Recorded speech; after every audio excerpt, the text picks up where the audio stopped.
Okay. நான் இன்னைக்கு புதிய பாடம் ஒன்று ஆரம்பிக்க இருக்கிறோம். இது வந்து வங்கிகள்ல வாடிக்கையாளர்களுடன் அவர்களுடைய வங்கி தொடர்புகளை ஆரம்பிக்கின்ற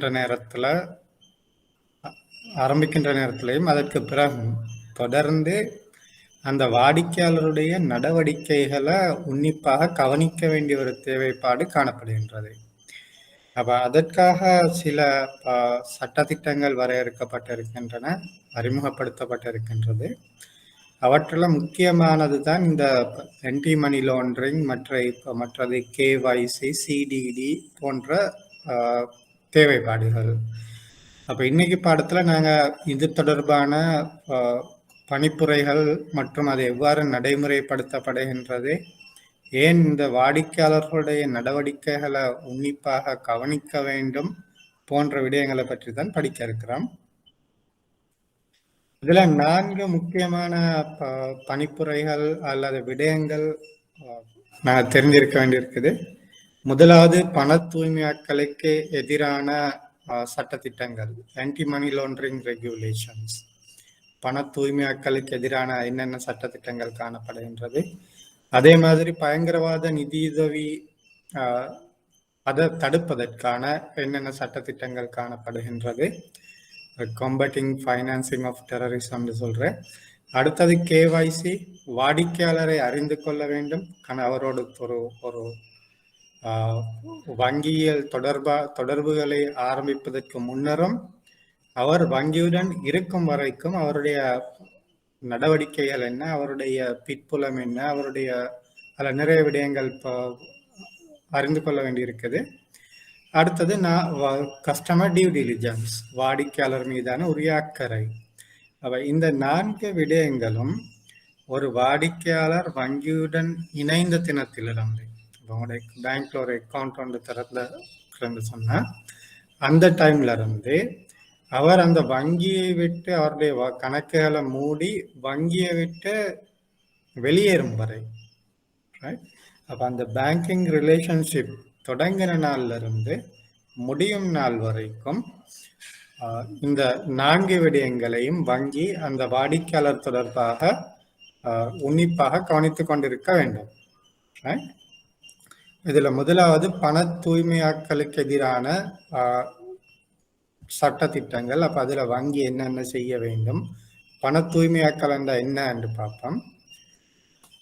பண தூய்மையாக்கல் என்பது சட்டவிரோதமாக அல்லது சட்டவிரோத நடவடிக்கையிலிருந்து பெற்றுக்கொள்ளப்பட்ட பணத்தை அல்லது சொத்தை ஒரு நியாயமான வழியில் பெறப்பட்ட பணம் அல்லது சொத்தாக மாற்றக்கூடிய ஒரு செயல்முறை தான் பண தூய்மையாக்கல் சொல்லப்படுகின்றது.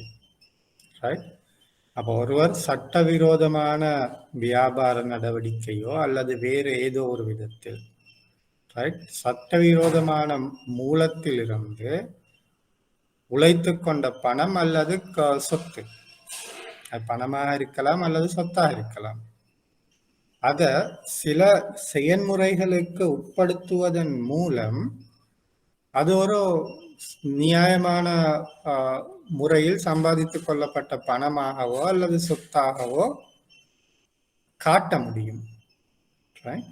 அப்ப அதற்கு சில படிமுறைகள் காணப்படுகின்றது. அந்த படிமுறைகள் மூலமாக அந்த பணத்தை நல்ல பணமாக மாற்றிக்கொள்ள முடியும். அவ்வாறான ஒரு செயற்முறை தான் பண தூய்மையாக்கல் என்று சொல்லப்படுகின்றது. அப்ப இந்த பண தூய்மையாக்கல் என்ற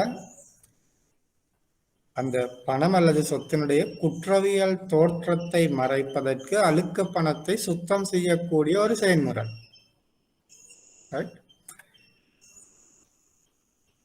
அப்ப அது எவ்வாறு மேற்கொள்ளப்படும் என்று கேட்டால் அதுக்கு 3 கட்டங்கள் காணப்படுகின்றது. முதலாவது, சட்ட ரீதியற்ற முறையில, சட்ட விரோதமான முறையில பணம் சம்பாதிக்கப்பட்ட பிறகு அதை சட்ட ரீதியாக உழைத்த பணமாக மாற்ற வேண்டும் என்று சொன்னால் அந்த நடவடிக்கை, அந்த செயல்முறை 3 கட்டங்களை கடந்து செல்ல வேண்டி காணப்படுகின்றது. அல்ல முதலாவது பிளேஸ்மெண்ட், அடுத்தது லேயரிங், அடுத்தது இன்டிகிரேஷன். அதுதான் இந்த 3 கட்டங்களும். இதுல பிளேஸ்மெண்ட் என்ன சொன்னா, அந்த சட்டவிரோதமாக பெறப்பட்ட பணத்தை ஒரு செயற்பாட்டில் ஈடுபடுத்துதல், அதுதான் முதலாவது. ஒன்று அவர் அதை ஒரு சொத்தை கொள்ளணும் செய்யலாம், அல்லது இன்னொருவருக்கு அதை மாற்றலாம், அதாவது இன்னொருத்தர பேர்ல அதை மாற்றலாம். ரைட்? அப்ப அதான் முதலாவது. அந்த அந்த சட்டவிரோத பணம் பொருளாதார நடவடிக்கைக்கு கொண்டு வரப்படக்கூடிய வழித்தான் பிளேஸ்மெண்ட் என்று சொல்லப்படுகின்றது. இப்போ உதாரணத்துக்கு நாங்கள் சொல்லும், ஒருவர் இருக்கிறாரு, அவர் இப்போ போதைப் பொருள் கடத்தக்கூடிய ஒரு வியாபாரம் செய்யக்கூடிய ஒருவர். அப்ப அவருடைய வருமானம் அந்த போதைப் பொருள் அது ஒரு சட்டவிரோத நடவடிக்கை. போதைப் பொருள் கடத்துவதன் மூலம் சம்பாதித்த பணம் தான் அவரிடம் காணப்படுகின்றது. இவர் இந்த பணத்தை முதலாவது கட்டமாகி அந்த பிளேஸ்மெண்ட் என்று சொல்லக்கூடிய அந்த கட்டத்துல அவர் என்ன செய்வார்னு கேட்டா, முதலாவது அந்த அந்த சட்டவிரோத பணத்தை இன்னொருத்தர் அக்கௌண்ட்ல கொண்டு போயிட்டு டிபாசிட் பண்ணுவார். ரைட்? அப்படி இல்லை, அவர் ஒரு பொய்யான ஒரு நிறுவனத்தை அமைப்பார், shell company. Right? Shell company சென்றது அது உண்மையிலே அப்படி ஒரு பௌதிக ரீதியில் ஒரு கம்பெனி ஒன்று இருக்க மாட்டாது, ஆனால் ஒரு ரெஜிஸ்ட்ரேஷன் ஒன்று நடந்திருக்கும், அது ஒரு கம்பெனியாக ரெஜிஸ்டர் பண்ணப்பட்டிருக்கும். அப்போ இதுக்கு ஒரு பிஸ்னஸ் இருக்குன்னு சொல்லப்பட்டிருக்கும். ஆனால் போயிட்டு பார்த்தீங்கன்னு சொன்னால் ஒன்றுமே இருக்காது, ஒரு பழைய ஒரு பில்டிங்காக இருக்கும், அதில் அந்த அட்ரஸுக்கு ஒரு பிஸ்னஸை ரெஜிஸ்டர் பண்ணியிருப்பாங்க. அந்த பிஸ்னஸும் அந்த பில்டிங்கும் மூடப்பட்டிருக்கும், யாரும் இருக்க மாட்டாங்க. ரைட்? அப்போ அது போன்ற ஒரு பொய்யான நிறுவனத்தை உருவாக்கி அதில் இவர் முதலீடு செய்யலாம். இல்ல அவருடைய ஒரு கையால், பினாமின்னு சொல்லும், அவருடைய ஒரு கையாளோட பேர்ல ஒரு அக்கௌண்ட்டை திறந்து இந்த கணக்கை டிபாசிட் பண்ணலாம். அப்படி இல்லை, ஏதாவது ஒரு அறக்கட்டளை நிலையம், சேரிட்டிஸ் அல்லது ஒரு ட்ரஸ்ட் ஃபண்ட் அது போன்ற ஒன்றை உருவாக்கி அதுல கொண்டு போயிட்டு இந்த சல்லியை வைக்கலாம். அதுதான் பிளேஸ்மெண்ட் என்றது. சட்டவிரோதமாக பெறப்பட்ட பணம் முதல் முறையாக எங்களோட பொருளாதாரத்துக்கு அறிமுகப்படுத்தக்கூடிய ஒரு வழி. அது பலவிதமாக அறிமுகப்படுத்தலாம். நான் சொன்னது உதாரணம், சில உதாரணங்கள் மட்டும்தான். அடுத்தது லேயரிங். லேயரிங் என்ற நேரம் இந்த முதலாவது பிளேஸ்மெண்ட் என்ற அந்த கட்டம் முடிவடைந்த பிறகு உடனடியாக அதை அவர் பாவிச்சார்னு சொன்னார், அவர் சட்ட ரீதியா மாட்டிக்கொள்வார். ரைட்? இப்ப நீங்க இன்னைக்கு என்னது இப்போ போதைப் பொருள் கடத்தல் மூலம் கிடைச்ச பணத்தை ஒரு பினாமி பேர்ல இன்னைக்கு வைப்பு செஞ்சுட்டு நாளைக்கு அதை இவருடைய அக்கௌண்ட்டுக்கு மாத்தினா அவர் மாட்டிக்கொள்வார். ரைட்? அப்ப அப்படி செய்யாம இப்போ முதலாவது ஒருத்தரோட பேர்ல வச்சுட்டு அதை திரும்ப இன்னும் பல பேருடைய அக்கௌண்ட்டுக்கு மாற்றுவார். ரைட்? அவரிடத்துல இன்னொத்தரவு போகும், இன்னொத்தரத்துல இன்னொத்தரவு போகும், இன்னொத்தர அப்படி மாறி மாறி மாறி அது அந்த லேயரிங்ன்ற தான். ரைட்? அப்ப அந்த முதலாவது அவர் எக்கானமி பொருளாதாரத்துக்கு அந்த கருப்பு பணத்தை அறிமுகப்படுத்தினதுக்கு பிறகு இவர் உடனடியாக அந்த பணத்தை இவருக்கு எடுக்காமல் இன்னும் பல முறைகள்ல அதை மாற்றிக்கொண்டே இருப்பார். அதாவது அதனுடைய அந்த ஒரிஜின், அதனுடைய எங்க ஆரம்பிச்சதுன்றது தெரியாம இருக்கிறதுக்காக அப்படி பல கோணங்கள்ல அந்த பணம் மாற்றப்படும் அல்லது சொத்து மாற்றப்படும். அப்ப அது ரெண்டாவது கட்டம். மூன்றாவது கட்டம் இன்டிகிரேஷன். இன்டிகிரேஷன் என்பது அது சட்ட ரீதியாக அவர் சம்பாதித்த மாதிரி அவருடைய அந்த பொருளாதார அவருடைய சொத்துக்களோடு இணைக்கப்பட்டு வங்கியியல் முறைமையிடும் ஊடாக அது ஒரு நல்ல பணமாக காட்டப்படும். அப்போ உதாரணத்துக்கு நாங்கள் எடுத்த எக்ஸாம்பிள் எடுத்தோம்னு சொன்னா, இவர் என்ன செய்யறாரு, போதைப் பொருள் கடத்தல் மூலம் அந்த பணத்தை முதலாவது அவர் பினாமிட பேர்ல வைப்பு செய்யறாருன்னு வைங்க. அதுக்கப்புறம் அவர் என்ன செய்வாரு, அதை இன்னும் நிறைய இடத்துக்கு மாத்துவாரு. அப்ப இங்க இருந்து அங்க மாத்தி, அங்க இருந்து இன்னொருத்தர பேருக்கு மாத்தி, இன்னொருத்தர பேருக்கு மாத்தி, அப்படி அப்படி செஞ்சு கொண்டிருப்பாங்க. ஆனா அந்த பணம் புழக்கத்துக்கு வரமாட்டுச்சு. புழக்கத்துக்கு வரமாட்டேது. இது ஆள் அந்த ஒரிஜின், ரைட், இது எங்க இருந்து வந்துச்சுன்ற அந்த ஒரிஜின் அதை மறைப்பதற்காக அது சும்மா ஒரு அந்த லேயரிங் என்றதான். அது மாற்றப்பட்டு கொண்டே இருக்கும், அந்த உரிமை மாற்றப்பட்டு கொண்டே இருக்கும். ஆனா அது பொருளாதார நடவடிக்கைக்கு பயன்படுத்தப்பட மாட்டாது. அது 2வது கட்டம். 3வது கட்டம், இவர் கிட்டத்தட்ட ஒரு பல முறை அந்த உரிமை மாற்றம் செஞ்ச பிறகு கடைசியாக இது இவருடைய அக்கௌண்ட்டுக்கு சொல்லி வருது. நான் எடுத்த உதாரணத்துல ரைட் வந்ததுக்கு பிறகு அவர் என்ன செய்வாரு, அது அவர் ஏதோ நல்ல முறையில கிடைச்ச மாதிரி அவர் சொல்லுவாங்க, அந்த லேயரிங்ல அவர் ஒரு 10 பேருடைய அக்கௌண்ட்டுக்கு மாத்துறாரு. ரைட், 10 பேருடைய அக்கௌண்ட்டுக்கு மாத்திட்டு 11வது இவருடைய அக்கௌண்ட்டுக்கு எடுத்தா அப்ப இவருக்கு வந்து எப்படி இருக்கும், ஓகே, அவர் அவர் அந்த அந்த 10வது ஆள் இவருக்கு ஏதோ கடன் கொடுக்க வேண்டி இருந்து அவர் இப்ப அதை கொடுத்த மாதிரி தான் இருக்கும். அப்ப இவருடைய அக்கௌண்ட்டுக்கு சல்லி வந்தது அந்த 10வது ஆள்கிட்ட இருந்தான். ரைட், ஆனா அது அவருடைய சல்லி தான். அப்படியே ஒரு சுற்றொன்று சுத்திட்டு கடைசி இவருடைய அக்கௌண்ட்டுக்கு வருது. ஆனா அதை திரும்ப இவருடைய அக்கௌண்ட்டுக்கு எங்க இருந்து வர்றதுன்னு பார்த்தேன்னு சொன்ன அந்த 10வது ஆள்கிட்ட இருந்து தான் வந்திருக்கும். அப்ப இவருடைய அக்கௌண்ட்டுக்கு வந்ததுக்கு பிறகு இவர் அதை பயன்படுத்துவாரு. அப்ப அது வரைக்கும் அந்த லேயரிங் என்ற கட்டத்துல அந்த அந்த பணம் சுற்றோட்டத்துல இருக்குமே தவிர அது எந்தவித பொருளாதார ஆக்டிவிட்டி நடவடிக்கைக்காக பயன்படுத்தப்பட மாட்டாது. அந்த உரிமை மாறிக்கொண்டு இருக்கும், அவ்வளவுதான். அப்ப மாத்திரத்துக்கு நோக்கம் அதனுடைய அந்த குற்றத்தன்மையை மறைக்கிறது. அப்ப கடைசியா இவருக்கு எல்லா ஒரு எல்லா இடத்துலையும் போயிட்டு கடைசியா வந்ததுக்கு பிறகு அவர் அதை வச்சு அவரு செலவழிக்கலாம், வேற சொத்துக்களை வாங்கலாம், அவர் அதை ஏதோ அவருக்கு கிடைச்ச இன்கம் மாதிரி பயன்படுத்துவார். அப்ப அந்த பயன்படுத்தத்துக்கு பிறகு என்ன நடக்கும், அந்த கருப்பு பணம் அந்த பொருளாதாரத்துல ஒன்றிணைக்கப்படுகின்றது. அதான் இன்டிகிரேஷன். இன்டிகிரேஷன் என்பது அந்த ரியல் எக்கானமியோட அந்த அந்த கருப்பு பணம் கலக்கப்படுது. அப்ப லேயரிங்ல எக்கானமியில கலக்கப்பட மாட்டுச்சு. அது அப்படி சுத்தி கொண்டே இருக்கும். யாரும் அதுல இருந்து சல்லி எடுத்து பார்க்க அந்த பொருட்கள் கொள்ளணும் செய்ய மாட்டாங்க, சொத்து கொள்ளணும் செய்ய மாட்டாங்க, பயன்படுத்த மாட்டாங்க. அது அப்படியே அது ஃபுல் அமௌண்ட்டும் அப்படியே உரிமை மாற்றம் அடைஞ்சு கொண்டே இருக்கும். இன்டிகிரேஷன் லெவல்ல அது கடைசியா இவருக்கு வந்ததுக்கு பிறகு இவர் அந்த பணத்தை பயன்படுத்தி ஏதாவது பொருளாதார நடவடிக்கை ஒன்று மேற்கொள்வார். ஒன்று அது அவர் கன்சம்ஷன், அவருடைய தேவைக்கு, சாப்பாட்டு செலவுக்கோ அல்லது வீடு வாங்க, கார் வாங்க, அப்படி கன்சம்ஷனுக்கு பயன்படுத்தலாம். இல்ல இன்னொரு சொத்து கொள்வனவுக்கு பயன்படுத்தலாம், இல்ல இன்னொரு வியாபாரத்துக்கு பயன்படுத்தலாம். அப்ப அந்த டைம்ல தான், பயன்படுத்தப்படக்கூடிய நேரத்துல தான் அது அந்த பொருளாதாரத்தோடு கலக்கப்படுகின்றது. ரைட், அப்ப அதுதான் இன்டிகிரேஷன் பார்ட்னு சொல்றேன்.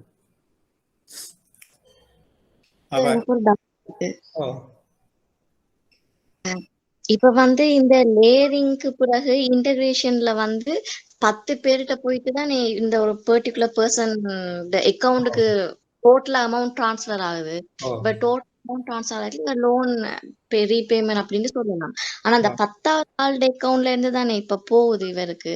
அப்ப அந்த 10வது ஆள பேங்க் வந்து கேட்காதா எப்படி உங்களுக்குங்கால அப்படின்னு சொல்லி? அதான் நான் அதான் நாங்க படிக்க வரோம். எப்படின்னு கேட்டா இப்ப இந்த இந்த மணி லாண்டரிங்க பேங்க் எப்படி கட்டுப்படுத்தணும்ன்றது. ரைட், அப்ப அதான் நாங்க இதுக்கு படிக்க இருக்கிறோம். அப்ப இந்த இந்த மெத்தட் வந்து இப்படித்தான் போகும். இப்ப பேங்க் 10வது ஆள்கிட்ட கேட்கிற நேரம் அதெல்லாம் நடந்து முடிஞ்சிருக்கும். அப்ப அதுக்கு முன்னதாகவே எந்த கட்டத்துல பேங்க் அதுக்குரிய ஆக்டிவிட்டி, அதாவது அந்த பண தூய்மையாக்களை ஐடென்டிஃபை பண்றதுக்கு சில நடவடிக்கைகள் மேற்கொள்ள வேண்டி இருக்குது. அப்ப இது வந்து அந்த ப்ரோசஸ். அப்ப இந்த ப்ரோசஸை வந்து நாங்க ஆரம்பத்திலே பேங்கால கண்டுபிடிக்க முடியுமா இருந்தா மட்டும்தான் இந்த பண தூய்மையாக்கல் தொடர்பான இந்த நடவடிக்கைகளை கட்டுப்படுத்த முடியும். அப்படி பேங்கால அந்த உரிய நேரத்துல ஐடென்டிபிகேஷன் செய்ய முடியாமல் போய்விட்டதுன்னு சொன்னா, ரைட், அப்ப இது இப்படி வந்து கடைசியில் அவருடைய அக்கௌண்ட்டுக்கு வந்ததுக்கு பிறகு அவர் அதை பயன்படுத்த தொடங்கிடுவாரு.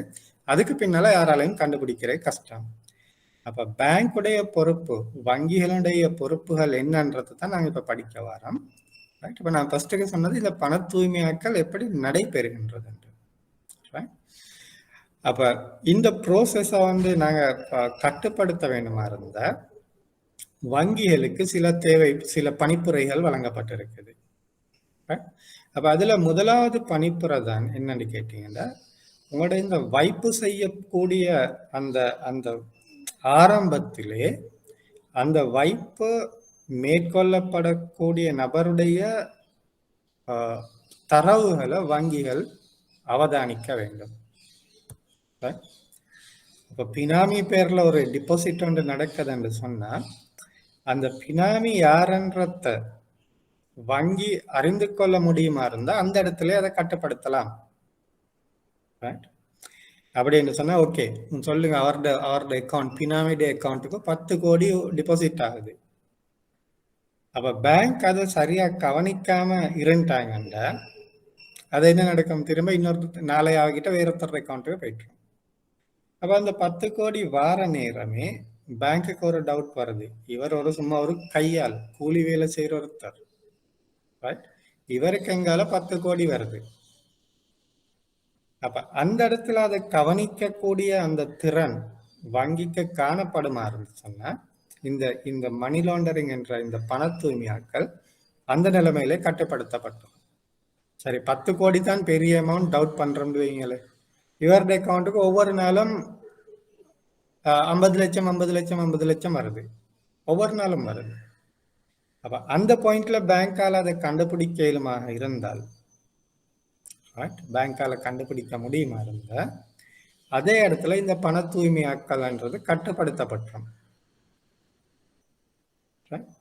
அப்ப பேங்கால பார்ப்பான், ஓகே இவர் சாதாரண கூலி வேலை செய்யக்கூடியவர், இவருக்கு எப்படி ஒவ்வொரு மாசம் 50,000 ரூபாய் வருது. ஆனா நடைமுறையில இத மாதிரி ஒவ்வொரு டிரான்சாக்சனையும் அந்த வங்கிகள் மேற்பார்வை செய்வது லேசான விஷயம் இல்லை. இது உண்மையில யாரு கண்டுபிடிக்க வேண்டியது? இதனுடைய ஆரம்பம் வந்து அந்த கவுண்டர்ஸ், டெலகவுண்டர்ஸ். பிசிக்கல் டிபாசிட் சொன்னா டெலகவுண்டர்ஸ். அப்ப அந்த டைம்ல நீங்க பார்த்திருப்பீங்க, சில டிபாசிட் ஸ்லிப்ஸ்ல, எல்லா பேங்க் டிபாசிட் ஸ்லிப்ஸ் எடுத்து பார்த்தீங்கன்னா ஒரு குறிப்பிட்ட தொகையை விட கூடுதலான ஒரு தொகை வைப்பு செய்யப்படுமா இருந்தால் அந்த அதாவது தேர்ட் பார்ட்டி அக்கௌண்ட்டுக்கு வைப்பு செய்யப்படுமா இருந்தால் அந்த மூன்றாம் தரப்பு வைப்பாளருடைய தகவல்கள் கட்டாயம் வழங்கப்பட வேண்டும். அப்ப அது ஏன் கேட்கப்படுதுன்னு கேட்டா இந்த பண தூய்மையாக்கல் தொடர்பான அல்லது இப்போ நாங்கள் 4 விதம் படித்தோம், பண தூய்மையாக்கல் அல்லது டெரரிஸ்ட் ஃபைனான்சிங், அதாவது பயங்கரவாத நிதியிடல், எதுவாகவும் இருக்கலாம். ரைட். உண்மையில பயங்கரவாத நிதியிடல் கூட ஒரு வகையான பண தூய்மையாக்கல்குள்ளத்தான் வருது. ஓகே.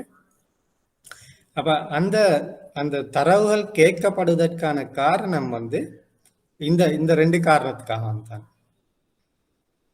ஓகே. அப்படியெல்லாம் அது ஆன்லைன் டிரான்ஸ்ஃபரா இருந்துன்னு சொன்னா அதை வேறையா மானிட்டர் பண்ணணும். அப்ப ப்ராக்டிக்கலி நடைமுறையில இத ஒவ்வொரு இப்போ உங்களுக்கு தெரியும், ஒரு பிரான்ச்ல ஒரு பேங்க்ல ஒரு நாளைக்கு எத்தனை ஆயிரம் டிபாசிட் நடக்கும். நான் படிச்சது என்னன்னு கேட்டா, இப்ப நீங்க ஒரு கேள்வி ஒன்று கேட்டிருந்தீங்க, அப்ப 10வது ஆளே பேங்க் ஏன் கேள்வி கேட்குது இல்லைன்னு. அப்ப உண்மையில அது வந்து பேங்குடைய அந்த சரியான முறை என்னன்னு கேட்டீங்கன்னா, அந்த ஆரம்பத்திலே அதை கண்டுபிடிச்சிருக்கணும். ரைட். ஆனாலும் கூட அதாவது நடைமுறையில இந்த வங்கிகள்ல ஒரு நாளைக்கு ஆயிரக்கணக்கான கொடுக்கல் வாங்கல்கள் நடைபெறுகின்ற காரணத்தால அதை மானிட்டர், அதாவது கண்காணிக்கக்கூடிய விடயம் ஒரு கஷ்டமான ஒரு விடயம். அப்ப அதனால இது அந்த படிகளை தாண்டி இந்த நடைமுறைகள் நடந்து கொண்டு இருக்குது. ஆனா நீங்க இப்போ ஒரு 10 வருஷத்துக்கு இருந்த நிலைமையும் இப்போ உள்ள நிலைமையும் பார்த்தீங்கன்னு சொன்னா இப்ப நிறைய இந்த மணி லாண்டரிங் அல்லது பயங்கரவாத நிதியிடல் தொடர்பான கொடுக்கல் வாங்கல் அதற்கு அந்த செயல்முறைக்கு வங்கிகள் பயன்படுத்தப்படுவது மிக குறைஞ்சிருக்கு கம்பேரிட்டிவ்லி. ஆனா இன்னும் கூட சில நடவடிக்கைகள் நடக்கத்தான் செய்யுது. அதுக்கு காரணம் என்னன்னு கேட்டீங்கன்னா, அதை கண்காணிக்கிறதுன்றது மிக மிக மிக கடினமான ஒரு விடயம். அப்ப அப்படி இல்லை, அது அந்த அந்த முதலாவது கட்டத்தை தாண்டி போனாலும் கூட பேங்க்ல அந்த உங்களுடைய அந்த கோ பேங்கிங் சிஸ்டம் அது இந்த சில கொடுக்கல் வாங்கல் நடவடிக்கைகளை கண்காணிக்கிறதுக்காக அதை சுயமாக கண்காணிக்கக்கூடிய ஒரு முறையில் ஆட்டோமேஷன் செய்யப்பட்டிருக்குது. அப்போ அதில் என்னன்னு கேட்டிங்கன்னா, இப்போ நாங்கள் சொல்லும் உதாரணத்துக்கு, ஓகே, ஒருத்தருடைய அக்கௌண்ட்டுக்கு தொடர்ந்து ஒரு 10 லட்சம் ரூபாய்க்கு மேலாக வரும் என்று சொன்னால் அது அந்த சிஸ்டம் அந்த மாதிரியான அக்கௌண்ட் எல்லாத்தையும் எடுத்து ஒரு ரிப்போர்ட் உங்களுக்கு ஆட்டோமேட்டிக்காக தரும். அப்போ அதுக்கு பிறகு நீங்கள் இப்போ என்ன செய்யணும், அதில் இப்போ சொல்லுவோம் ஒரு நாளைக்கு 1000 அக்கௌண்ட் இருக்குது, 1000 டிபாசிட் இருக்குது 10 லட்சத்துக்கு மேலே. அப்போ அந்த சிஸ்டம் என்ன செய்யணும்னு கேட்டீங்கன்னா, அது அந்த 10 லட்சத்துக்கு மேலே அவளை டிபாசிட் டீட்டெயில்ஸையும் உங்களுக்கு தரும். தந்தன்னைக்கு ஒருத்தர் அதை செக் பண்ணணும். 1000 அக்கௌண்ட்டையும் செக் பண்ணி, ஓகே இது சரியா இருக்குமா இல்லை இது பிழையா இருக்குமா, ரைட்? யாருக்கும் தெரியாது இது சரியான டிரான்சாக்ஷனா அல்லது மணி லாண்டரிங்ன்றது தெரியாது. ஒரு சஸ்பிஷியஸ், ஒரு சந்தேகம். அப்போ சந்தேகத்தின் அடிப்படையில் நீங்கள் ஒவ்வொரு நாளும் அந்த 1000 அக்கௌண்ட்டையும் வெரிஃபை பண்ணணும், செக் பண்ணி பார்க்கணும். ஓகே, இதில் ஏதாவது டவுட் இருக்குதா, இப்போ இந்த அக்கௌண்ட் ஹோல்டர் பேக்ரவுண்ட் என்னது, அவருக்கு இப்படி 10 லட்சம் ஏன் வந்திருக்கு. அப்போ அது ஒரு ஒரு ஒரு ப்ராக்டிக்கலி ஒரு கஷ்டமான ஒரு விடயம். ஒவ்வொரு நாளும் அப்படி வார அக்கௌண்ட் எல்லாம் செக் பண்ணுறேன்டா. அப்போ ஒரு பிரான்ச் இல்லை, இது முழு பேங்கையும் எடுக்கணும். முழு பேங்கையும் எடுக்கிற நேரம் ஒரு நாளைக்கு நிறைய டிரான்சாக்ஷன் வரும், ரைட்? ஆகவே அப்போ என்ன செய்யறேன்னு கேட்டால், இந்த இந்த இந்த வேலை பளு, அதாவது இந்த இந்த கஷ்டமான ஒரு நடவடிக்கையை குறைக்கிறதுக்காக வங்கிகள் என்ன செய்யும்னு கேட்டால், அவங்களுக்கு எந்த டிரான்சாக்ஷன் சஸ்பிஷியஸ் டிரான்சாக்ஷன், அதாவது சந்தேகத்துக்கிடமான கொடுக்கல் வாங்கல் எதுவாக இருக்குதோ அதை அவன் கண்டுபிடிக்கணும், ரைட்? அப்போ அதில் என்ன நடக்கிறான்னு கேட்டால், இதில் ஒருத்தர் இருப்பார், அவரை பார்த்தா சந்தேகப்படவே முடியாது. அவர் பேங்க்குக்கு அடிக்கடி வருவார், மேனேஜரோட நல்ல கதைப்பார், அவருக்கு பெரிய பிஸ்னஸ் இருக்கிற மாதிரி காட்டுவார், ரைட்? பிஸ்னஸ் டிரான்சாக்ஷன் நடக்கிற மாதிரி காட்டுவார். ஆனால் இவருடைய அந்த பணம் ஏதோ ஒரு சட்டவிரோத வழியில் வந்தது, இல்லை இன்னொருத்தருடைய சட்டவிரோத பணத்தை இவர் லேயரிங் பாட்டுக்கு இவர் இவரோட ஜப் தான் எல்லா சட்டவிரோத ஆக்களையும் பணத்தை இந்த லேயரிங்க்கு கொடுத்து கொடுத்து கொடுத்து இவர் அதுல சம்பாதிக்கிறவரா இருப்பாரு, ரைட்? அப்ப அந்த இது அந்த என்னது மெக்கானிக்கலி கண்டுபிடிக்க முடியாது. இதுல முழுக்க முழுக்க அந்த வங்கி ஊழியர்களுடைய அந்த ஜட்ஜ்மெண்ட். இப்போ நீங்க ஒருத்தரை எப்படி கணிப்பிடுறீங்க, சில நேரம் நீ அந்த பேங்க்ல இவரை டவுட்ஃபுல்னு இவரை பார்த்தா அவர் உண்மையிலே ஒரு அப்பாவியா இருப்பாரு. இன்னொருத்தர் இருப்பாரு, அவரை பார்த்தா அவளுக்கு சந்தேகமே வராது. அப்ப நீங்க அவரோட அக்கௌண்ட்டை நீங்க ரிப்போர்ட் பண்ண மாட்டீங்க, ரைட்? அப்ப சஸ்பிஷியஸ் டிரான்சாக்ஷன் கேட்டால், இப்போ நான் எப்படி ப்ராக்டிக்கலா நடக்கிறேன்னா, மேனுவலி இதை கண்காணிக்க முடியாது. ஆகவே சில பேராமீட்டர்ஸ் கொடுத்து நீங்க உங்களோட கோ பேங்கிங் சிஸ்டத்தை ஆட்டோமேஷன் செஞ்சிருப்பீங்க. அப்போ ஆட்டோமேஷன் செஞ்சதுக்கு பிறகு அந்த கோ பேங்கிங் சிஸ்டம் எந்த நாளும் ஒரு ரிப்போர்ட் தரும், ஒரு ரிப்போர்ட் தரும். ஓகே, இத்தனை அமௌண்ட்டுக்கு கூடுதலாக இத்தனை டிபாசிட் செய்யப்பட்டிருக்கு. திரும்ப அதை ஒருத்தர் ஏதோ ஒரு மனிதன், ரைட், ஒரு ஹியூமன் ஆக்டிவிட்டி தேவை. அவர் அந்த 1000 கணக்கையும் போயிட்டு போயிட்டு போயிட்டு பார்ப்பாரு, இந்த கஸ்டமர் எப்படிப்பட்டவர்ன்றத அவர் ஆராயணும். அப்ப அதுல அவருக்கு யாரு டவுட் இருக்குதோ, ரைட், அவர் அந்த டிரான்சாக்ஷனை சென்ட்ரல் பேங்குக்கு சஸ்பிஷியஸ் டிரான்சாக்ஷன் ரிப்போர்ட்டிங் என்று ஒன்று இருக்குது, சந்தேகத்துக்கிடமான கொடுக்கல் வாங்கல்கள் அறிக்கையிடல், ரைட்? அதன் மூலம் மத்திய வங்கியினுடைய இதற்கென்று வேறொரு திணைக்களம் காணப்படுகின்றது, ஃபைனான்சியல் இன்டெலிஜென்ட் யூனிட், நிதியியல் புலனாய்வு திணைக்களம். அந்த திணைக்களத்துக்கு அனுப்பின அன்னைக்கு அவங்க என்ன செய்வாங்க, அவங்களுக்கு அப்போ ஒரு பேங்க்ல இருந்து ஒரு நாளைக்கு எத்தனை ரெக்கார்ட்ஸ் வரும். அது மாதிரி ஸ்ரீலங்கால 30 பேங்க் இருக்குது. 30 பேங்க்ல இருந்து எத்தனை ரெக்கார்ட்ஸ் வரும், ரைட்? அவ சென்ட்ரல் பேங்கை நான் அன்னைக்கு சும்மா கேட்குற நேரம் சொன்னாங்க, ஒரு நாளைக்கு கிட்டத்தட்ட 10,000க்கு மேல டிரான்சாக்ஷன் ரெக்கார்ட் ஆகுது. சஸ்பிஷியஸ் டிரான்சாக்ஷன், சந்தேகத்துக்கிடமான கொடுக்கல் வாங்கல் ஒரு நாளைக்கு 10,000 மத்திய வங்கிக்கு அறிக்கையிடப்படலாம். அப்ப அந்த 10,000 அக்கௌண்ட்டையும் செக் பண்றதுன்றது எவ்வளவு கஷ்டமான ஒரு விடயம். சென்ட்ரல் பேங்க் என்ன செய்யும், அங்க வந்த அன்னைக்கு சென்ட்ரல் பேங்க் கிட்ட ஏற்கனவே ஒரு டேட்டா பேஸ் ஒன்று இருக்குது. சில அப்ப எனக்கு தெரியும் இலங்கையில யாரு இந்த பாதாள உலகத்தோட தொடர்பட்டாக்கள், யாரு போதைப் பொருள் கடத்துறாக்கள், யார் ஆயுதம் கடத்துறது, அந்த பேர் லிஸ்ட் ஒன்று இருக்கும். இவன் சிஐடி, இப்போ இன்டர்போல் அப்படி எல்லாம் எடுத்து வச்சிருக்கிறாங்க. ரைட். அப்ப இது வந்து உள்நாட்டுல மட்டுமில்லை, இது ஒரு சர்வதேச நடவடிக்கையா நடக்கலாம். ஆகவே முழு உலகத்துல இருந்தும் ஏற்கனவே யார் யாரு இந்த சட்டவிரோத நடவடிக்கையோட தொடர்புபட்டிருக்கிறாங்கன்ற ஒரு லிஸ்ட் வந்து மத்திய வங்கியில வைக்கப்பட்டிருக்கு. அப்ப இவங்க அந்த லிஸ்ட்ல இருக்கிற ஆட்கள் யாராவது இருக்கிறாங்களா, இல்ல இருக்கிற நிறுவனங்கள், ரைட், அந்த ஷெல் கம்பெனிஸ் அதெல்லாம் எடுத்து வச்சிருக்கிறாங்க. அதோட மெஷ் பண்ணி பார்ப்பாங்க. ரைட். அப்ப மெஷ் பண்ணி பார்க்குற நேரம் அது பிடிப்படும். சில நேரம் ஏன் களவு செய்யறவரும் எந்த நாளும் ஒரே மாதிரி செய்ய மாட்டாரு. அவரே எங்களை விட அவங்களுக்கு அந்த ரெகுலேஷன் மட்டும் தரோவா இருப்பாங்க. தரோவா இருப்பாங்க, நல்ல தரோவா இருப்பாங்க. ஆகவே அவங்களும் அவங்களுடைய அந்த செயல்முறையை மாத்திக்கொண்டே இருப்பாங்க. நீங்க புதுசா ஒரு ரெகுலேஷன் வருதா, ஓகே, அதுல இருந்து எப்படி தப்புறன்னு இன்னொரு மெத்தட் ஒன்று கண்டுபிடிச்சிருப்பாங்க.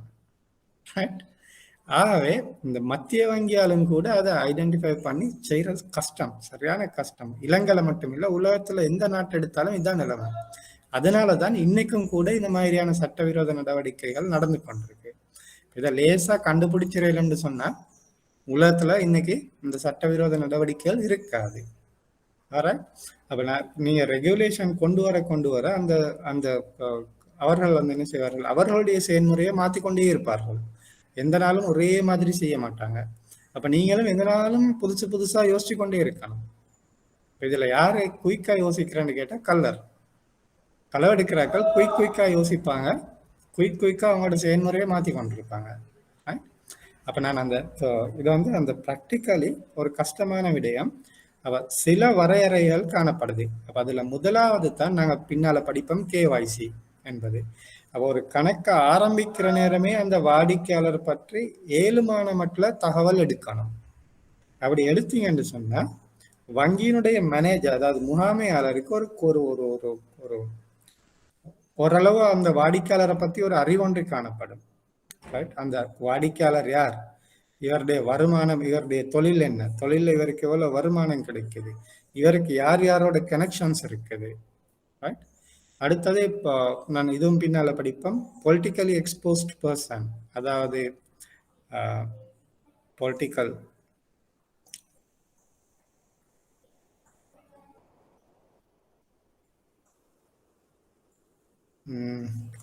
அதாவது இந்த மினிஸ்டர்மார் அப்படி ஆட்கள். அப்ப அந்த மாதிரி ஆட்களோட நீங்க தொடர்பு வச்சிருந்தீங்கன்னு சொன்னா உங்களோட அக்கௌண்ட் பேங்க் இப்ப இருக்கக்கூடிய சட்டத்தின்படி அது வேறையா அடையாளப்படுத்தப்பட்டோம். நீங்க ஒரு மினிஸ்டருக்கு பிஏவா செக்ரட்டரியா இருக்கிறீங்க, மினிஸ்டருக்கு டிரைவரா இருக்கிறீங்க, இல்ல மினிஸ்டர் வீட்டுல செக்யூரிட்டி கார்டா இருக்கிறீங்க அப்படின்னு சொன்னா நீங்க உங்களோட அக்கௌண்ட் பேங்க் வந்து ஏற்கனவே உங்களை ரெட் ஃபிளாக் பண்ணி தான் வச்சிருக்கோம். ரைட். அப்ப அதான் உங்களோட அக்கௌண்ட்டுக்கு வந்துச்சுன்னு சொன்னா உடனே அங்க காட்டிடும். அது மாதிரி சில கட்டுப்பாடுகள் வைக்கப்பட்டிருக்குது வங்கிகள்ல. ஓகே. அப்ப இதனுடைய ஆரம்பம் அந்த பேங்க் கஸ்டமர் அக்கௌண்ட்டை திறக்கிற நேரத்திலே தொடங்கிடணும். அப்ப நான் கேஒய்சி படிப்போம். அந்த விடயங்கள் சரியாக நடைபெறுமா இருந்தா இந்த பண தூய்மையாக்களை குறைக்கலாம். ஆனா இதை இல்லாமலாக்க முடியாது. காரணம் நான் ஏற்கனவே சொன்ன மாதிரி இந்த சட்டவிரோத நடவடிக்கையில ஈடுபடுறவர்கள் இன்னைக்கு என்ன ரெகுலேஷன் இருக்குன்றத எங்களை விட நல்லா தெரிஞ்சிருப்பாங்க. அதே நேரம் ஒரே மாதிரி எந்த நாளும் செய்யவும் மாட்டாங்க. அடிக்கடி அவங்களோட அந்த அந்த செயல்முறைகளை மாற்றிக்கொண்டே இருப்பாங்க. அதனால அதை கண்டுபிடிக்கிறதுன்றது கஷ்டம், சரியான கஷ்டம். ஓகே. ரெண்டாவது பார்ப்போம். அடுத்தது பயங்கரவாத நிதியுதவி, அதை எப்படி தடுக்கிறது. இப்ப இது வந்து என்ன சிம்பிளா சொல்றேன்னா, ஒரு பயங்கரவாத அமைப்புக்கோ அல்லது ஒரு நிறுவனத்துக்கு நேரடியாகவோ மறைமுகமாகவோ சட்ட ரீதியாகவோ அல்லது சட்ட விரோதமாகவோ ஆதரவு வழங்கக்கூடிய ஒரு செயல்முறை. மணி லாண்டரிங் என்பது முழுக்க சட்டவிரோத நடவடிக்கை. அதாவது அது செய்யறவருக்கும் தெரியும், ஓகே நான் இது பிழை ஒன்று தான் செய்யறேன், சட்டவிரோத நடவடிக்கை கொண்டு தான் செய்யறேன், ஆகவே அதுல இருந்து தப்புக்கிறது எப்படின்றத பார்த்துதான் அவர் வேலையை செஞ்சிருப்பாரு. ஆனா பயங்கரவாத நிதியுதவி என்பது சில நேரம் அந்த உதாரணத்துக்கு சொல்ல யாரோ ஒருத்தர் வந்து உங்கள்கிட்ட டொனேஷன் கேட்கிறாரு, நீங்க டொனேஷன் வந்து கொடுக்குறீங்க, ரைட்? அப்ப நீங்க கொடுத்தன்றதுக்கு ரிசிப்டும் இல்லை, நீங்க சல்லியா தான் கொடுக்குறீங்க. பார்த்து சொல்லலாம், சில நேரம் ஏதோ ஒரு ஒரு ஒரு சோசியல் ஒர்க் கொண்டு செய்கிறாங்க, இல்லை ஒரு ட்ரஸ்ட் ஃபண்ட் உண்டு, ரைட்? இல்லை ஒரு அகதிகளுக்கு உடுப்பு வாங்கி கொடுக்குறோம், இல்லை சாப்பாடு வாங்கி கொடுக்குறோம், வந்து டொனேஷன் கேட்குறாங்க. நீங்களும் ஓகேன்னு நீங்களும் சொல்லி கொடுக்குறீங்க. ஆனால் உண்மையிலே உங்களுக்கு தெரியாது அது என்னது ஒரு சட்டவிரோத நடவடிக்கைக்கு தான் பயன்படுத்தப்படுகின்றது, உங்களுக்கு தெரியாது. ஆனா அதே நேரம் நீங்க உங்களோட பணம் வந்து நீங்க நியாயமான முறையில சம்பாதித்த பணமாகவும் இருக்கலாம், ரைட்? அப்ப இதான் வித்தியாசம். மணி லாண்டரிங் என்பது அது ஆரம்பம் தொடக்கம் முடிவு வரைக்குமே அது விரோதமான முறையில சம்பாதிக்கப்பட்டது, அதோடு சம்பந்தப்பட்டவர்களும் அந்த சட்டவிரோத நடவடிக்கையோடு சம்பந்தப்பட்டவர்கள். ஆனா பயங்கரவாத நிதியுதவி என்பது அது யாரும் நேரா வந்து சொல்லி கேட்க மாட்டாங்க, நாங்க ஒரு பயங்கரவாத இயக்கம் மேலே சொல்லித்தாங்க, அப்படி யாரும் கேட்க போறல. அப்ப அதுவும் ஏதோ ஒரு விதத்துல மறைமுகமாக பணம் கலெக்ஷன்ஸ் நடக்கிற நேரம் உங்களோட கான்ட்ரிபியூஷன் வந்து நீ உண்மையிலே நல்ல நோக்கத்தை கொடுத்துருப்பீங்க, உங்களுக்கு அந்த நிறுவனத்தை பத்தி தெரியாது, எவ்வளவு பேர் வந்து டொனேஷன் கேட்கறாங்க, எத்தனை ட்ரஸ்ட்ல வந்து டொனேஷன் கேட்கறாங்க. பட் நீங்க சில நேரம் டிபாசிட் பண்ணலாம், இல்லை ஆன்லைன் டொனேஷன் கேட்குற நேரம் ஆன்லைன் டிரான்ஸ்ஃபர் கூட ஆட்கள் செய்யறது, ரைட்? ஆனா அதுக்கு பிறகு அது பயங்கரவாத நடவடிக்கைக்கு பயன்படுத்தப்பட்டு திரும்ப அது போலீஸ் விசாரணை மூலம் அந்த நல்ல மனிதரும் மாட்டிக்கொள்வார், ரைட்? இது வந்து மணி லாண்டரிங்கை விட கொஞ்சம் பாரதூரமானது. இத சட்ட ரீதியாக நீங்க கொடுத்திருந்தாலும் பிழைதான், உங்களோட நீங்க கொடுத்த பணம் சட்ட ரீதியாக சம்பாதிக்கப்பட்டிருந்தாலும் அதுவும் பிழை.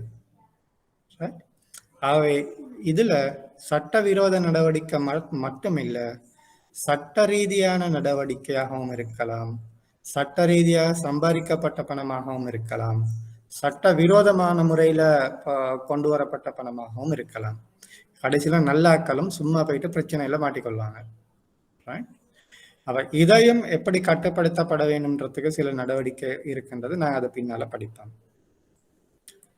ஓகே, அப்ப இந்த பண தூய்மையாக்கல் மற்றும் பயங்கரவாத நிதியுதவி இது ரெண்டையும் கட்டுப்படுத்துவதற்காக உலகளாவிய ரீதியில சில நிறுவனங்கள் காணப்படுகின்றது. அப்ப இந்த நிறுவனங்கள் தான் அந்த ஒவ்வொரு நாட்டிலையும் காணக்கூடிய இந்த ஃபைனான்சியல் இன்டெலிஜென்ட் யூனிட் அவர்களோடு தொடர்பு பட்டு இவர்களுக்கு இடையில இந்த தகவல்கள் பரிமாற்றம் நடக்கும். அப்ப இலங்கையில யார் யாரு சட்டவிரோத நடவடிக்கையில ஈடுபடுறாங்கன்றத எங்கட மத்திய வங்கி இந்த ஏனைய நாட்டில் காணப்படக்கூடிய மத்திய வங்கிகளுக்கு அறிவிக்கும். அதே மாதிரி ஏனைய ஒவ்வொரு நாட்டிலும் யார் யாரு இப்படி சட்டவிரோத நடவடிக்கையில இருக்கிறாங்கன்ற லிஸ்ட்டை அவங்க வந்து என்ன செய்வாங்க, ஷேர் பண்ணி கொள்வாங்க. புதுசா யாரும் சரி சந்தேகத்துக்கு இடையில யாரும் சரி கண்டுபிடிச்சேன்னு சொன்னா அவர் பற்றிய தகவல்களை ஏனைய நாட்டிலுக்கு கொடுப்பாங்க. இப்ப இந்த நடவடிக்கைகளை ஒழுங்குமுறைப்படுத்துறதுக்காக சில சர்வதேச நிறுவனங்கள் அமைக்கப்பட்டிருக்குது.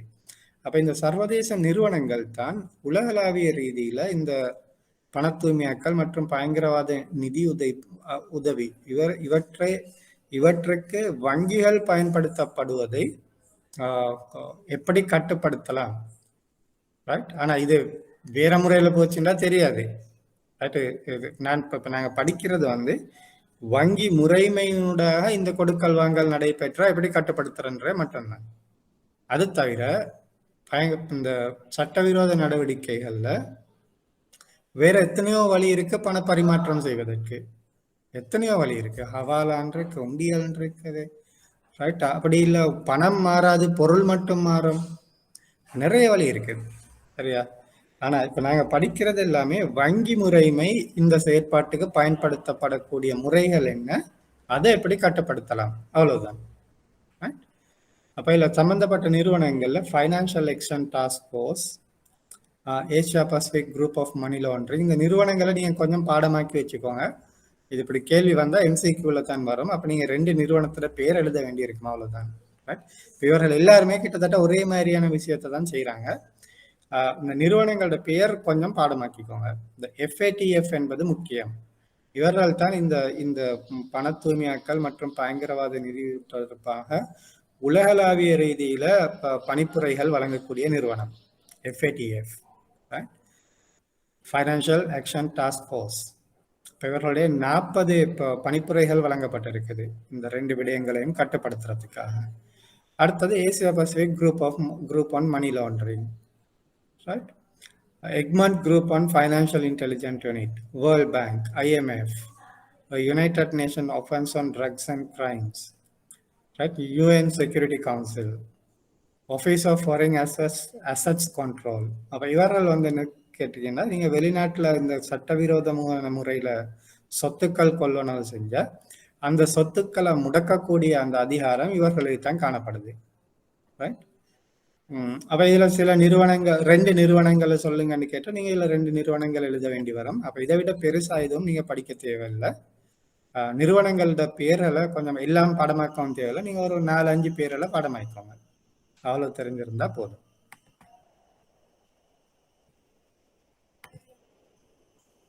அடுத்தது இலங்கையில இந்த பண தூய்மையாக்கல் மற்றும் பயங்கரவாத நிதியுதவிக்கு எதிராக அல்லது எங்கட இலங்கையில காணக்கூடிய வங்கிகளை இவற்றிலிருந்து பாதுகாக்கிறதுக்காக என்னென்ன விதிமுறைகள் விதிக்கப்பட்டிருக்குதுன்னு கேட்டீங்கன்னா, 2006ஆம் ஆண்டுல தான் இந்த சட்டவாக்கம் இலங்கையில கொண்டு வரப்பட்டது. அதற்கு முன்னரெல்லாம் இது கண்டபடி நடந்தது தான். சில உங்களுக்கு தெரியும், பயங்கரவாத நிதியுதவிகள் வங்கி கணக்கின் மூலமாகவே மேற்கொள்ளப்பட்டிருந்தது இலங்கையில. வங்கிகளிலே கணக்குகள் ஆரம்பிக்கப்பட்ட அந்த கணக்குகளுக்கு டொனேஷன்ஸோ அல்லது வேற ஏதோ சட்ட விரோதமான முறைகளில் கொண்டு வரப்பட்டு நிறைய விடயங்கள் இருக்குது. இது சில விடயங்கள் என்னால் சொல்ல முடியாது, என்ற கான்ஃபிடென்ஷியல் நேச்சர், சொல்ல முடியாது எப்படி அது நடந்ததுண்டு. இலங்கையில இப்படி நிறைய இருந்துச்சு. 2006ஆம் ஆண்டுக்கு முன்னால் 2006ஆம் ஆண்டு இந்த சட்டத்திட்டம் கொண்டு வரப்பட்டு அந்த வங்கி அந்த கணக்குகள் முடக்கப்பட்டு அந்த கணக்குகள் உள்ள பணம் எல்லாம் அரசாங்கத்துக்கு அது கையகப்படுத்தப்பட்டு இருக்குது. அதுக்கு பிறகு கூட இப்போ நான் ஏற்கனவே சொன்ன மாதிரி இப்ப நாங்க ஒரு சட்டம் திட்டம் ஒன்று கொண்டு வரப்பட்டதுன்னு சொன்னா அவர்கள் இன்னொரு முறையை கண்டுபிடிப்பார்கள். அப்ப இது ஒரு கண்டினியூவஸ் ப்ராசஸ். நாங்களும் எந்த நாளும் எங்களை இம்ப்ரூவ் பண்ணி கொண்டே இருக்கோம், கல்லர்களும் எந்த நாளும் அவர்களை இம்ப்ரூவ் பண்ணி கொண்டே இருப்பார்கள். இது ஒரு நெவர் எண்டிங் ப்ராசஸ், இது முடியாது, ரைட்? அப்ப யாரு ஷார்ப்பா இருக்கிறாங்களோ அவர்கள் வந்து இதுல முன்னேறி கொண்டே இருப்பார்கள். இந்த பணிப்புரைகள் என்னது ஸ்ட்ராங்கா இருக்கம்னு சொன்ன அந்த சட்டவிரோத நடவடிக்கை செய்யறது கஷ்டம். பணிப்புரைகளை விட சட்டவிரோத நடவடிக்கையில் ஈடுபடக்கூடியவர்கள் ஸ்ட்ராங்கா இருப்பார்கள் சொன்னா அவர்கள் முன்னேறி கொண்டு போவார்கள். அப்ப இதுக்கு பிறகு கூட இது தொடர்ந்து நடந்து கொண்டிருக்கு, இது நடந்து கொண்டு இருக்கும். இது ஒரு முடியக்கூடிய ஒரு விடயம் இல்லை. அதனால இந்த சில சட்டத்திட்டங்கள் உருவாக்கப்பட்டு இது அந்த அந்த சட்டவிரோத நடவடிக்கைகள் குறைக்கப்பட்டிருக்கு. 2006ஆம் ஆண்டு இருந்த சிச்சுவேஷனையும் இன்னைக்கு இருக்கக்கூடிய நிலைமையும் பார்த்தீங்கன்னு சொன்னா நிறைய வங்கி முறை பயன்படுத்தப்படுவது நிறைய குறைக்கப்பட்டிருக்கு. ஆனா அதுக்காக சட்டவிரோத நடவடிக்கை நடக்காமல் இல்லை. ஏன்னு கேட்டா வங்கி முறைமை என்பது ஒரு முறைமை மாத்திரமே. அது இல்லாம இன்னும் எத்தனையோ இல்லீகல் ஃபண்ட் ட்ரான்ஸ்ஃபர் மெத்தட்ஸ் காணப்படுது. சட்டவிரோத நிதி பரிமாற்ற முறைமைகள் நிறைய இருக்கு. அவர்கள் இப்ப வங்கி முறையை கைவிட்டுட்டு அதால போறாங்க. அப்ப இந்த சட்டவிரோத நடவடிக்கை செய்கிறவர்கள் ஏன் வங்கி முறைக்கு வந்தாங்கன்னு கேட்டா, இந்த வங்கிகளுடைய இந்த ஆன்லைன் டிரான்சாக்ஷன் வந்தது இவர்களுக்கு ஒரு லேசான விடயமா போயிட்டுருச்சு. அப்படி இல்லை, பேங்க்குக்கு போகணும், கவுண்டர்ல ஐடென்டி கார்டை கொடுக்கணும், ரைட்? கவுண்டர்ல உள்ள ஒரு பார்ப்பாரு, என்னன்னு கேள்வி கேட்பாரு, எங்கால சல்லி வந்துச்சுன்னு கேட்பாரு. இந்த ஆன்லைன் மெத்தட் வர அந்த சிரமங்கள் குறைக்கப்பட்டிருக்குது. அக்கௌண்ட் ஆரம்பிச்சா அதே போல பேங்க் பக்கத்துக்கே போக தேவையில்லை, எல்லாம் ஆன்லைன்ல செய்யலாம். நீங்க இப்ப பாத்தீங்கன்னு சொன்னா டிபாசிட் மெஷினே இருக்கு. ராவு 12 மணிக்கும் போயிட்டு டிபாசிட் செஞ்சுட்டு வந்துடுது. ஆனா CCTV கேமரா எல்லாம் பூட்டப்பட்டு இருக்கு. ஆனா அது என்ன நடக்கும்னு கேட்டா எல்லாம் நடந்து முடிஞ்ச பிறகுதான் CCTV ரெக்கார்ட் எடுத்து பார்ப்பாங்க. ஆனா கவுண்டர்ல கேட்கிற நேரம் அந்த கவுண்டர்ல இப்ப நீங்க இன்னைக்கும் கூட நீங்க பார்த்திருப்பீங்க, கவுண்டர்ல இருக்கிறவங்க அவங்கள்ட்ட சில நேரம் கேட்பாங்க, இது சல்லி எங்கால என்னத்துக்கு அனுப்புறீங்க, ஏன் அப்படி கேட்பாங்க, கேள்வி கேட்பாங்க. அப்ப அந்த கேள்வி கேட்கிற நேரமே யாரு சரி தடுமாறிட்டா அவனுக்கே பிடிச்சிடலாம். இது அப்படி இல்லை, இவர் அழகா ராவு 12 மணிக்கு போயிட்டு சிடிஎம் அந்த மெஷின்ல டிபாசிட்டையும் போட்டுட்டு வந்துடுவாரு. திரும்ப பிரச்சனை பிடிப்பட்ட பிறகு தான் அவங்க சிசிடிவி கேமரா எடுத்து தேடுவாங்க யார். அப்ப அந்த டைமுக்கு டூ லேட், டிரான்சாக்ஷன் நடந்து முடிஞ்சிட்டு. ரைட். அப்ப இந்த இந்த ஆன்லைன் பேங்கிங் அறிமுகப்படுத்தப்பட்டது இவர்களுக்கு ஒரு இலகுவான வழியா போயிட்டுருச்சு இந்த நடவடிக்கைகளை செய்யறதுக்கு. ஏன் அந்த ஏனைய இன்ஃபார்மல் மெத்தட்ல ஒரு ரிஸ்க் கொண்டு இருக்குது. கை காசு அதுல உங்களுக்கு தெரியும், நீங்க இந்த படங்கள் தமிழ் படங்கள் பார்த்துருந்தீங்கன்னா அது ஒரு நம்பிக்கை அடிப்படையில தான் அந்த கொடுக்கல் வாங்கல் நடைபெறும். நம்பிக்கை மீறினா ஆளை கொன்றுவாங்க. அப்ப அந்த இவர் நான் ஏதாவது தவறு செஞ்சா எந்த உயிர் பெயிற்றும் என்ற அந்த பயத்தின் அடிப்படையில தான் அந்த நடவடிக்கை நடக்குது. ஆனாலும் கூட அதுல எவ்வளவோ களவுகள், ஆள் மாறாட்டம், கொலைகள் எல்லாமே மிக்சிங். ரைட். அப்ப இந்த ஆன்லைன் டிரான்சாக்ஷன் மூலம் செய்யறது ஒரு சேஃப்டி, ஒரு பாதுகாப்பான ஒரு கொடுக்கல் வாங்கலாக காணப்பட்டது. அதனால தான் இது இந்த வங்கி முறைமைக்கு இந்த இந்த சட்டவிரோத பணம் வர தொடங்கினது. ஆக இந்த ரெகுலேஷன்ஸ் திரும்ப வந்து அது அதிகமாக கண்காணிக்கப்படுறதால இப்ப கம்பேரட்டிவ்லி இப்ப வந்து இந்த வங்கி முறை பயன்படுத்தப்படுவது குறைஞ்சி இருக்குது. திரும்பவும் அவர்கள் அந்த அவர்களுடைய அந்த இன்ஃபார்மல் மெத்தடுக்கு மாறிக்கொண்டிருக்கிறாங்க. ஆனாலும் இடைக்கட வங்கிக்குள்ளாரையும் அனுப்பிடுவாங்க. இப்போ ஒரே அனுப்பிட்டு இருக்க மாட்டாங்க. மாதிரி நிறைய டிரான்சாக்ஷன் அங்கே இன்ஃபார்மலா போகும், திடீர்னு ஒன்று அனுப்பிடுவாங்க.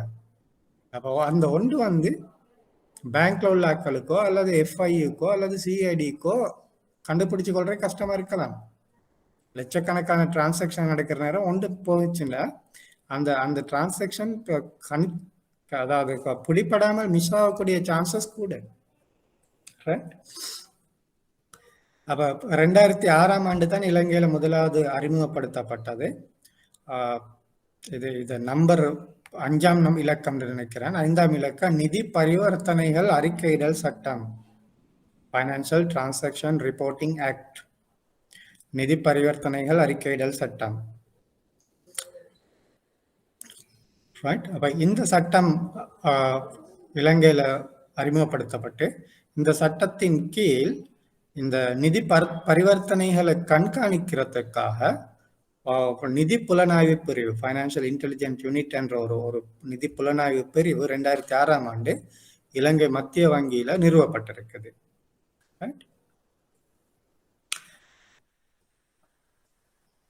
அப்ப இந்த எஃப்ஐயுடைய தொழிற்பாடு என்னன்னு கேட்டா, நாங்க ஏற்கனவே படிச்ச மாதிரி பண தூய்மையாக்கல் மற்றும் பயங்கரவாத நிதி உதவி, அதை எப்படி கட்டுப்படுத்தலாம் என்பவற்றுக்கு எதிராக எப்படி போராடுறது, அதுவும் இலங்கை எங்களுக்கு நினைச்ச மாதிரி செய்யலாது, சர்வதேச தரங்களின்படி நடவடிக்கை எடுக்கணும். அவ இந்த தொழிற்பாடு தான் இந்த எஃப்ஐயுவால மேற்கொள்ளப்படுகின்றது. சர்வதேச தரங்களின் அடிப்படையில இந்த 2 சட்டவிரோத நடவடிக்கையும் இலங்கையில எப்படி கட்டுப்படுத்துறது, அதாவது இலங்கையில காணக்கூடிய வங்கிகள்ல நடைபெறாமல் எப்படி கட்டுப்படுத்துறது என்றுதான் இந்த நிறுவனத்தினுடைய தொழிற்பாடாக காணப்படுகின்றது. அப்ப இது இலங்கையை பொறுத்தவரையில மத்திய வங்கியினுடைய ஒரு திணைக்களமாக செயற்படுகின்றது. வேற சில நாடுகள்ல இது ஒரு தனி நிறுவனம், இது ஒரு தனி நிறுவனமாகவும் செயற்படுகின்றது. இலங்கையில மத்திய வங்கியுடைய ஒரு திணைக்களமாக செயற்படுகின்றது.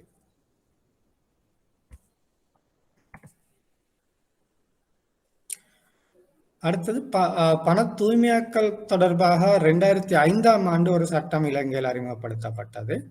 அது convention on suppression of terrorist financing act ஆண்டு 2005ஆம் ஆண்டு 25ஆம் இலக்க பயங்கரவாத நிதியுதவி அடக்குவதற்கான சட்டம் என்றைத்தான் அது. அடுத்தது 2006ஆம் ஆண்டு பண சுத்திகரிப்பு தடுப்பு சட்டம், prevention of money laundering act அறிமுகப்படுத்தப்பட்டது. 2006ஆம் ஆண்டு நிதி பரிவர்த்தனை அறிக்கையிடல் சட்டம், ஃபைனான்சியல் டிரான்சாக்ஷன் ரிப்போர்ட்டிங் ஆக்ட் அமுல்படுத்தப்பட்டது. அதற்கு மேலதிகமாக 2011ஆம் ஆண்டு இலங்கை வங்கி மத்திய வங்கியால மேலும் சில நியாமனங்கள் அல்லது பணிப்புரைகள் வங்கிகளுக்கு வழங்கப்பட்டிருக்கிறது. இதுதான் இலங்கையில காணக்கூடிய சட்டவாக்கங்கள். இந்த சட்டவிரோத நடவடிக்கைகளை கட்டுப்படுத்துவதற்காக இலங்கையில காணக்கூடிய சட்டவாக்கங்கள் இவைதான். அப்ப இதனுடைய பெயர்களும் நீங்க தெரிஞ்சிருக்கணும். ஆண்டு நம்பர் என்பது முக்கியம் இல்லை, எத்தனாம் ஆண்டு எத்தனாம் இலக்கம் என்பது முக்கியம் இல்லை, ஆனா என்ன என்ன சட்டம் என்றதை தெரிஞ்சிருக்கணும். ரைட். பயங்கரவாத நிதியுதவி அடக்குவதற்கான சட்டம், பண சுத்திகரிப்பு தடுப்பு சட்டம், நிதி பரிவர்த்தனை அறிக்கையிடல் சட்டம், அடுத்தது மத்திய வங்கியின் பணிப்புரைகள் அல்லது நியமனங்கள். இதை நீங்க தெரிஞ்சிருக்கணும். இதுல என்னென்ன இருக்குன்றது உங்களோட சப்ஜெக்டுக்கு தேவையில்லை. நான் அதுல இருக்கக்கூடிய நிறைய விடயங்கள் இப்ப கதைக்கிற நேரம் சொன்னேன். ஆனா உங்களோட இந்த பாடத்துக்கு அதனுடைய உள்ளடக்கம் என்னன்றது தேவையில்லை. அப்ப நான் சொன்ன விடயங்கள் நீங்க நினைவச்சிருந்தா அது போதும். ஓகே. அடுத்தது FIU பத்தி கொஞ்சம் பார்ப்போம். எல்லாம் கேள்வியில் அநேகமா வராது ஏன்னா உங்களோட பாடத்தோட இது நேரடியா தொடர்பு இல்லை, ஆனா உங்களோட நாலேஜுக்காக சில தகவல்கள். ரைட். அப்ப FIUவின் தொழிற்பாடுகள் மற்றும் அதிகாரங்கள் என்னன்னு பாத்தீங்கன்னா, தகவல் இப்ப இந்த அதிகாரம் தொழிற்பாடு எல்லாம் வழங்கப்பட்டு இருக்கின்றது இந்த சட்டத்திட்டத்தின் அடிப்படையில தான். அப்ப இந்த சட்டத்திட்டத்துல என்ன சொல்லப்பட்டிருக்கோ அதன் அடிப்படையில தான் இந்த FIU தொழிற்பாடுகள் காணப்படுகின்றது. நீங்க சட்டத்திட்டத்துல இதுகளும் உள்ளடக்கப்பட்டிருக்குது, இதில் விரிவா உள்ளடக்கப்பட்டிருக்கு. நாங்க அதுல அந்த முக்கியமான சாராம்சத்தை மட்டும்தான் நாங்க இப்ப இங்க கொடுத்திருக்கிறேன். அந்த ஆக்ட் எடுத்து பாத்தீங்கன்னா இதே விடயங்கள் விரிவாக சொல்லப்பட்டிருக்கும். தகவல் சேகரித்தல் மற்றும் பகுப்பாய்வு செய்தல். நான் இதை ஏற்கனவே சொன்னேன். ஒவ்வொரு வங்கியினுடைய அந்த கோ பேங்கிங் சிஸ்டம் ஆட்டோமேஷன் செய்யப்பட்டிருக்குது. 10 லட்சத்துக்கு மேலதிகம், அதாவது 1 மில்லியன் ரூபாய், 10 லட்சத்துக்கு மேலதிகமாக நடைபெறக்கூடிய அனைத்து கொடுக்கல் வாங்கல்களும் இந்த கோ பேங்கிங் சிஸ்டத்துல இருந்து மத்திய இந்த FIUல காணக்கூடிய அவர்களுடைய அந்த சிஸ்டத்துக்கு ஆட்டோமேட்டிக்கா மாற்றப்படும். 10 லட்சம், அதாவது 1 மில்லியனை கூடின அனைத்து கொடுக்கல் வாங்கல், அது ஆன்லைன் டிரான்சாக்ஷனா இருக்கலாம், அல்லது பிசிக்கல் டிரான்சாக்ஷனா இருக்கலாம், அல்லது ஃபண்ட் டிரான்ஸ்ஃபர்ஸா இருக்கலாம், எதுவா இருந்தாலுமே அந்த லிமிட்டை விட கூட மத்திய வங்கிக்கு அது FIUக்கு அது ரெக்கார்ட் ஆகும். அடுத்தது நான் ஏற்கனவே சொன்னேன், வங்கியும் அந்த லிஸ்ட் எடுத்து அதுல ஏதாவது சஸ்பிஷியஸ் டிரான்சாக்ஷன், சந்தேகத்துக்கான கொடுக்கல் வாங்கல் இருக்காண்டு ஆய்வு செய்யணும். அந்த வங்கியினுடைய கொடுக்கல் வாங்கல். அதே மாதிரி FIU இலங்கையில் உள்ள அனைத்து வங்கிகளும் நான் சொன்னேன் கிட்டத்தட்ட ஒரு நாளைக்கு 1 லட்சமோ எத்தனையோ நான் அமௌண்ட் ஒன்று சொன்னேன், அந்த அளவு டிரான்சாக்ஷன் வரும். அதுலயும் இவர்கள் அதை பகுப்பாய்வு செய்வார்கள். இதுல எது சந்தேகத்துக்கிடமானதுன்றத பகுப்பாய்வு செஞ்சுதான் கண்டுபிடிக்கணும். கம்ப்யூட்டரால அது செய்ய இயலாது. அப்ப அன்னைக்கு ஒரு ஜட்ஜ்மெண்ட் ஒன்று தேவை. ரைட். அப்ப இந்த உண்மையில இந்த FIUல நிறைய CID ஆஃபீஸர்ஸ் இருக்கிறாங்க. CID ஆஃபீஸர்ஸ் மூலம் இந்த நடவடிக்கைகள் மேற்கொள்ளப்படுகின்றது. அடுத்தது சட்ட அமுலாக்க அதிகாரிகளுக்கு தகவல் வழங்குதல். இப்ப இதுல ஏதாவது டவுட்ன்னு சொல்லுங்களேன். ஓகே, ஒரு நாளைக்கு 10 லட்சம் டிரான்சாக்ஷன் சென்ட்ரல் பேங்க்குக்கு வந்திருக்கு, அதுல ஒரு 5 டிரான்சாக்ஷன் இவர்களுக்கு டவுட்ஃபுல்லா இருக்குது. அப்ப உடனே என்ன செய்வாங்க, அதை சட்ட அமுலாக்கல் அதிகாரிகள் என்பது போலீஸ் நிலையம், போலீஸும் அடுத்தது இப்போ நீதிமன்றம். அப்ப இந்த 2 இடத்துக்கும் அறிவிச்சிடணும். ஏன் இவர்களுக்கு யார்கிட்டையும் போயிட்டு இன்வெஸ்டிகேஷன் செய்ய இயலாது. இந்த FIUல காணக்கூடிய ஆபீசர்ஸுக்கு இப்போ உதாரணத்துக்கு இப்ப எந்த மேல சந்தேகம் வைங்களே, எனக்கிட்ட என்ன இன்வெஸ்டிகேஷன் செய்யல, அந்த பவர் இல்லை. இவர்கள் அதை என்ன சந்தேகத்துக்குரிய நபரை கண்டுபிடிச்ச பிறகு போலீஸுக்கு தான் தகவல் கொடுக்கணும். போலீஸால தான் என்ன இன்வெஸ்டிகேஷன் செய்யலாம். அப்ப அது அவர்கள் கட்டாயம் செய்யணும். ஏதாவது சஸ்பிஷியஸ் டிரான்சாக்ஷன் இருக்கும்னு சொன்னா உடனடியாக அதை போலீஸ் திணைக்களத்துக்கு அறிவிக்கணும். அதே நேரம் அதை லோ என்ஃபோர்ஸ்மெண்ட் அத்தாரிட்டி, அதாவது நீதிமன்றத்துக்கும் போலீஸ் நிலையத்துக்கும் உடனடியாக அறிவிக்கணும். அடுத்தது இந்த AML-CFT தொடர்பான மேற்பார்வைகளை மேற்கொள்ளுதல். வங்கி மேற்பார்வை திணைக்களம் எப்படி இந்த வங்கிகளை மேற்பார்வை செய்தோ அதே மாதிரி இந்த நிறுவனம், இந்த FIU திணைக்களம் இந்த AML-CFT தொடர்பான சூப்பர்விஷன் மேற்பார்வைகளை மேற்கொள்வார்கள். அப்ப இந்த பேங்க் சூப்பர்விஷன் டிபார்ட்மெண்டால நாங்க இந்த AML-CFT தொடர்பான சூப்பர்விஷன் செய்யறது இல்லை. பேங்க் சூப்பர்விஷனுடைய நோக்கம் வேற. அவர்கள் வங்கியினுடைய இயலுமத்தன்மை, அதாவது அதனுடைய அந்த ஸ்டெபிலிட்டி, அதைத்தான் பார்க்கறது. இப்ப AML-CFTல நாங்க பார்க்கோம், பேங்க் சூப்பர்விஷன் டிபார்ட்மெண்டால பார்க்கறது இல்லை. அப்ப அதுக்கு என்ன நடக்கும்னு கேட்டால், இந்த எஃப்ஐயூவில் உள்ள அந்த அந்த ஆஃபீஸர்ஸ் தான் ஏஎம்எல் சிஎஃப்டி தொடர்பான சூப்பர்விஷன் செய்வார்கள். அப்ப அதுவும் அவர்களுடைய ஒரு தொழிற்பாடு. அடுத்தது தேவையான ரெகுலேஷன்ஸை கொடுக்கிறது. அதாவது இந்த ஏஎம்எல் சிஎஃப்டி அவற்றை தடுத்துக் கொள்வதற்கு அல்லது குறைத்துக் கொள்வதற்கு சில ரூல்ஸ், ரெகுலேஷன்ஸ் அது போன்றவற்றை வழங்குவார்கள். விதிகள், கைட்லைன்ஸ், ரெகுலேஷன்ஸ் இவற்றை வந்து வங்கிகளுக்கு வழங்குவார்கள். அதுவும் அவர்களுடைய ஒரு தொழிற்பாடு. அடுத்தது, ஏதாவது ஒரு வங்கி இவர்களுடைய இந்த ரெகுலேஷன்ஸை மீறி இருந்தால் அந்த வங்கிகளுக்கு தடை விதிப்பார்கள், பொருளாதார தடை அல்லது பெனால்டிஸ். இப்போ உங்களுக்கு இந்த சர்வதேச வங்கி நடவடிக்கையை பார்த்தீங்கன்னு சொன்னா எத்தனையோ நாட்டுகள்ல எத்தனையோ பேங்குக்கு பெனால்டி அடிச்சிருப்பாங்க, ரைட்? அப்ப ஈரான் நாட்டு எடுத்து பார்த்தீங்கன்னு சொன்னா வேற நாடுகளுக்கு அந்த நாடுகளோட கொடுக்கல் வாங்கல் செய்யல, பொருளாதார தடை விதிக்கப்பட்டிருக்கு, ரைட்? அப்போ சர்வதேச நான் ஏற்கனவே சொன்ன சர்வதேச நிறுவனங்கள், எஃப்ஐடிஎஃப் போன்ற நிறுவனங்கள் தடை விதிச்சொன்னைக்கு இந்த எஃப்ஐயூ நிறுவனம் என்ன செய்யும், இலங்கையில் உள்ள வங்கிகளுக்கும் தடை விதிச்சிடும், ரைட்? அப்ப இது இலங்கையில் உள்ள வங்கி எஃப்ஐயூ நிறுவனத்தால உலகத்துக்கு தடை விதிக்க இயலாது. அந்த எஃப்ஏடிஎஃப் நிறுவனம் ஏதாவது ஒரு நாட்டுக்கு எதிராக என்னென்ன, அது பொருளாதார தடையா இருக்கலாம் அல்லது நிதியியல் பரிவர்த்தனை தடையா இருக்கலாம், எதுவா இருக்கலாம், அது அவங்க நாட்டுல உலகத்துக்கு செஞ்சன்னைக்கு எங்கட நாட்டுக்கு இவங்க இதை இம்ப்ளிமெண்ட் பண்ணிடுவாங்க, ரைட்? அப்ப இன்னைக்கு நீங்க பாத்தீங்கன்னு சொன்னா இப்போ நிறைய நாடுகளோட இந்த கொடுக்கல் வாங்கல் செய்ய இயலாது. அடுத்தது, அப்படி தப்பி தவறி ஏதோ ஒரு காரணத்திட ஒரு மிஸ்டேக், பை மிஸ்டேக் நீங்க ஒரு டிரான்சாக்ஷனை செஞ்சிட்டீங்கன்னா உடனே உங்களுக்கு மானிட்டரி பெனால்டி, ரைட்? இப்போ நீங்க பார்த்துருப்பீங்க யூகே சரி, அமெரிக்கா சரி, எத்தனையோ பேங்க்களுக்கு அவங்களோட ரெகுலேட்டர்ஸ் மானிட்டரி பெனால்டி அடிச்சிருக்கிறாங்க இந்த ஏஎம்எல் சிஎஃப்டி ரெகுலேஷனை வயலேஷன்ஸ் இருந்ததுக்கு. அப்போ அதை மீறுறதுக்காக பெனால்டி அடிச்சிருக்கிறாங்க. அப்போ இன்னைக்கும் கூட நீங்க பேங்க்ல வேலை செய்றீங்கன்னு சொன்னா உங்களுக்கு நீங்க கொஞ்சம் தேடி பாருங்க, ஈரான் நாட்டோட தொடர்பு வச்சிருந்தேன்னு சொன்னா உங்களுக்கு பேங்க்ல அக்கௌண்ட் ஓபன் பண்ண மாட்டாங்க, ரைட்? அது ஒரு சிக்கலான ஒரு விடயம். இப்போ இலங்கையை பொறுத்தவரையில அது ஒரு மிக மிக பெரிய ஒரு பிரச்சனையா இருக்குது. ஏன்னு கேட்டா, இலங்கையினுடைய தேயில ஏற்றுமதி செய்யக்கூடிய பிரதான நாடுகள்ல 2 நாடுகள் தான் ஈரானும் சிரியாவும், ரைட்? பிரதான நாடுகள் ஈரானும் சிரியாவும் இலங்கையினுடைய தேயில கொள்வனவு செய்யக்கூடிய மிகப்பெரிய இறக்குமதியாளர்கள், right? The largest buyers, tea buyers. ஆனா எஃப்ஏடிஎஃப் அந்த சர்வதேச நிறுவனத்தால ஈரானுக்கும் சிரியாவுக்கும் பொருளாதார தடை விதிக்கப்பட்டிருக்குது. சாரி, பொருளாதார தடை இல்லை, அந்த ஃபைனான்சியல் டிரான்சாக்ஷன் வந்து செய்ய இயலாது. ஆனா பொருளாதார தடை விதிக்கப்பட்டில்லை. உங்களுக்கு தேயிலை ஏற்றுமதி செய்யலாம், தேயிலை என்பது ஒரு பொருளாதார பண்டம். ஆனா அதுக்குரிய கொடுப்பனவை அங்கிருந்து பேங்கின் மூலம் எடுக்க முடியாது. நீங்க தேயிலை அனுப்பிடலாம், ஆனா அந்த தேயிலைக்குரிய அந்த வருமானத்தை பேங்கிங் சேனல் மூலமா இலங்கைக்கு கொண்டு வர முடியாது. ஏன்? பேங்கிங் டிரான்சாக்ஷன் பேன், தடை செய்யப்பட்டிருக்கு. அப்ப இலங்கையில் உள்ள ஏற்றுமதியாளர்கள் அந்த 2 நாட்டுக்கும் அனுப்பின தேயிலைக்கான வருமானம் $1 மில்லியன் இன்னும் அவர்களுக்கு கிடைக்காம இருக்குது. ஏன்?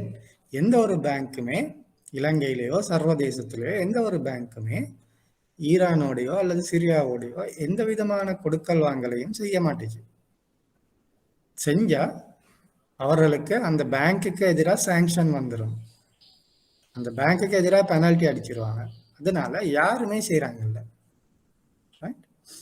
அப்ப அவ்வளவு பெரிய ஒரு அமௌண்ட் வந்து அங்க இருக்குது. 2வது பிரச்சனை எங்கட ஆயில், அதாவது இந்த பெட்ரோலியம், க்ரூட் ஆயில், அதை இலங்கைக்கு கொண்டு வந்து இங்கத்தான் அது சுத்திகரிக்கப்பட்டு அது பெட்ரோலாகவோ அல்லது வேறு இதுகளாகவோ மாற்றப்படுகின்றது. அவ எங்கட மெஷின்ஸ் என்ன செஞ்சிருக்கிறேன்னு கேட்டா, ஈரான் க்ரூட் ஆயிலுக்கு தாக்கு பிடிக்கக்கூடிய அந்த சுத்திகரிப்பு இயந்திரங்கள் தான் இலங்கையில இருக்கு, சபகஸ்கந்தையில அல்லது கொலன்னாவிலையோ எங்கேயோ. எங்கட அந்த refinery machine, oil refinery machine வந்து ஈரான் ஆயிலுக்கும் பொருந்தக்கூடிய விதத்துல தான் செய்யப்பட்டிருக்கு. ஏன்னா ஈரான் ஆயில் தான் விலை குறைவுன்றதால இலங்கை நாடு அங்கிருந்து தான் ஆயில் கொண்டு வந்து ஆயிலை கொண்டு வரையிலும் பிரச்சனை இல்லை. ஆனா அதுக்குரிய கொடுப்பனவு செய்ய முடியாது. கொடுப்பனவு என்பது பேங்கிங் டிரான்சாக்ஷன். அப்ப அந்த அது இந்த டீ எக்ஸ்போர்ட் வந்து அவர்கள் வேற ஏதோ இன்ஃபார்மல் சேனல்ல கொண்டு வராங்க. பணத்தை கொஞ்சம் கொஞ்சமா கொண்டு வந்து கொண்டிருக்கிறாங்க. ஒரு ஏற்றுமதிக்கான ஒரு ஒரு ஒரு கொடுப்பனவு இலங்கைக்கு வாரத்துக்கு கிட்டத்தட்ட 6 மாசம் எடுக்குதாம். கிட்டத்தட்ட 6 மாசம் எடுக்குதாம். அது வேற வேற விதமா கொண்டு வராங்க. இதான் இதுல உள்ள சிக்கல். இந்த பொருளாதார தடை விதிக்கப்பட்டால் அந்த FATF நிறுவனத்தால் ஏதாவது தடை விதிக்கப்பட்டன்னு சொன்னா உலகத்துல எந்த ஒரு வங்கியுமே அந்த நாட்டோட கொடுக்கல் வாங்கல் செய்யாது. அல்லது அந்த குறிப்பிட்ட நபர்கள் நீங்க பாத்தீங்கன்னு கேட்டா அந்த FATF நிறுவனம் காலத்துக்கு காலம் ஒரு லிஸ்ட் வந்து அனுப்பி கொண்டே இருப்பாங்க. மத்திய வங்கிக்கு அனுப்புவாங்க. மத்திய வங்கி அதான் எல்லா வங்கிகளுக்கும் அனுப்பும். மத்திய வங்கியால அந்த FIO நிறுவனம் இப்ப இலங்கையில மத்திய வங்கிக்குள்ள இருக்கிறதால அது மத்திய வங்கிக்கு வருது. அது மத்திய வங்கிக்கு வெளியில இருந்தா அந்த நிறுவனத்துக்கு அது போகும். அப்ப அந்த நிறுவனத்தால அங்க உள்ள வங்கிகள் எல்லாத்துக்கும் அனுப்புவார்கள். அப்ப எங்களுக்கு தெரியும் யார் அது வந்து இண்டிவிஜுவல். அப்ப இதுல வந்து 3 விதமான தரவுகள் அவர்கள் கொடுப்பார்கள். என்னது? ஒன்று வந்து இண்டிவிஜுவல், அதாவது தனிநபர் தொடர்பான தகவல். சில நபர்களுடைய பெயர்கள் எனக்கு அந்த பெயர்கள் குறிப்பிட முடியாது, தெரிஞ்சாலும் கூட குறிப்பிட முடியாது, கான்ஃபிடென்ஷியல். பட் அந்த பெயர்கள் குறிப்பிட்டிருப்பார்கள்.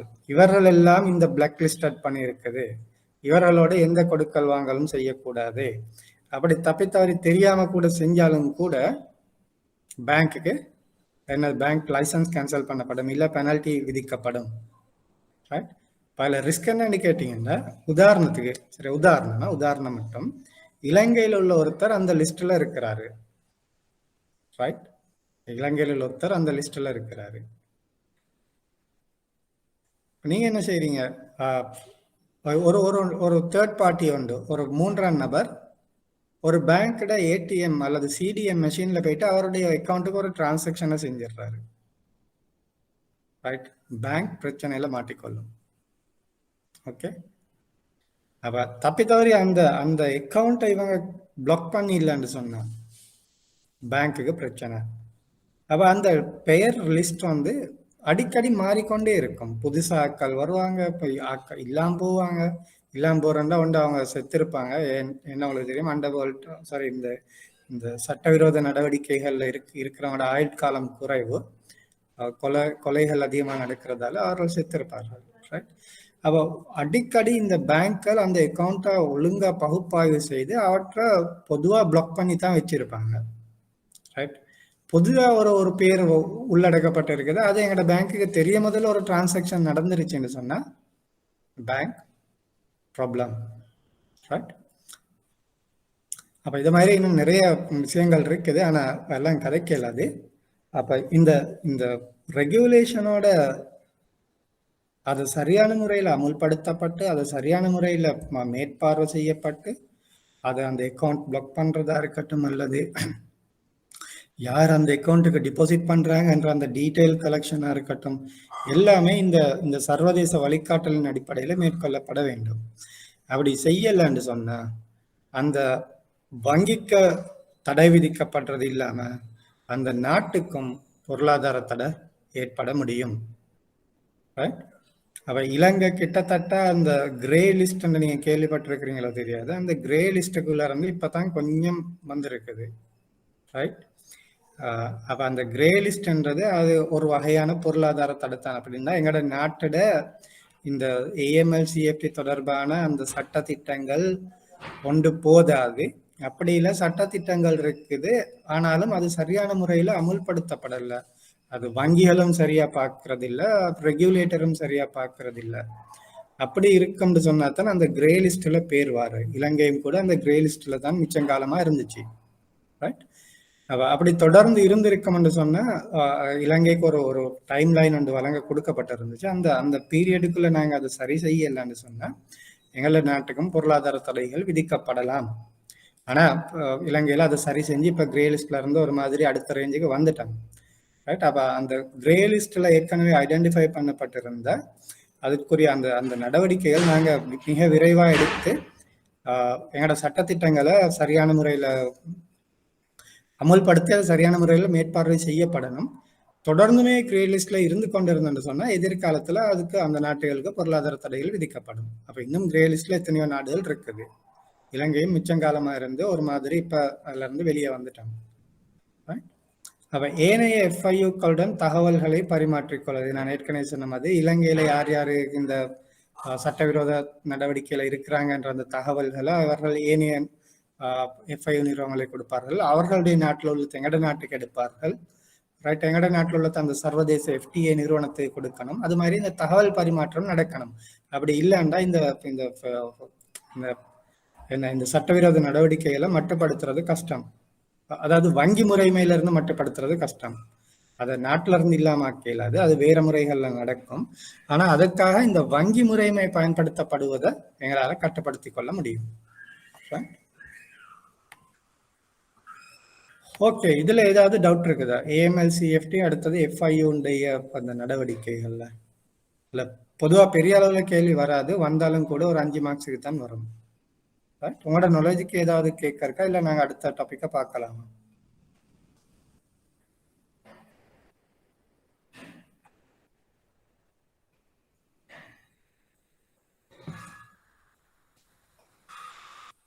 ஓகே, டவுட் இல்லைன்னா நாங்க அடுத்த டாபிக்க பார்ப்போம்.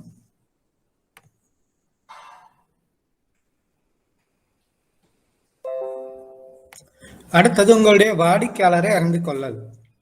இப்ப இது ஏன் முக்கியம்னு சொன்னா, நாங்க ஏற்கனவே படிச்ச அந்த விடயங்கள் நடைபெறாமல் இருக்கிறதுக்கு தான் இந்த வாடிக்கையாளர்கள் அறிந்து கொள்றது முக்கியம்.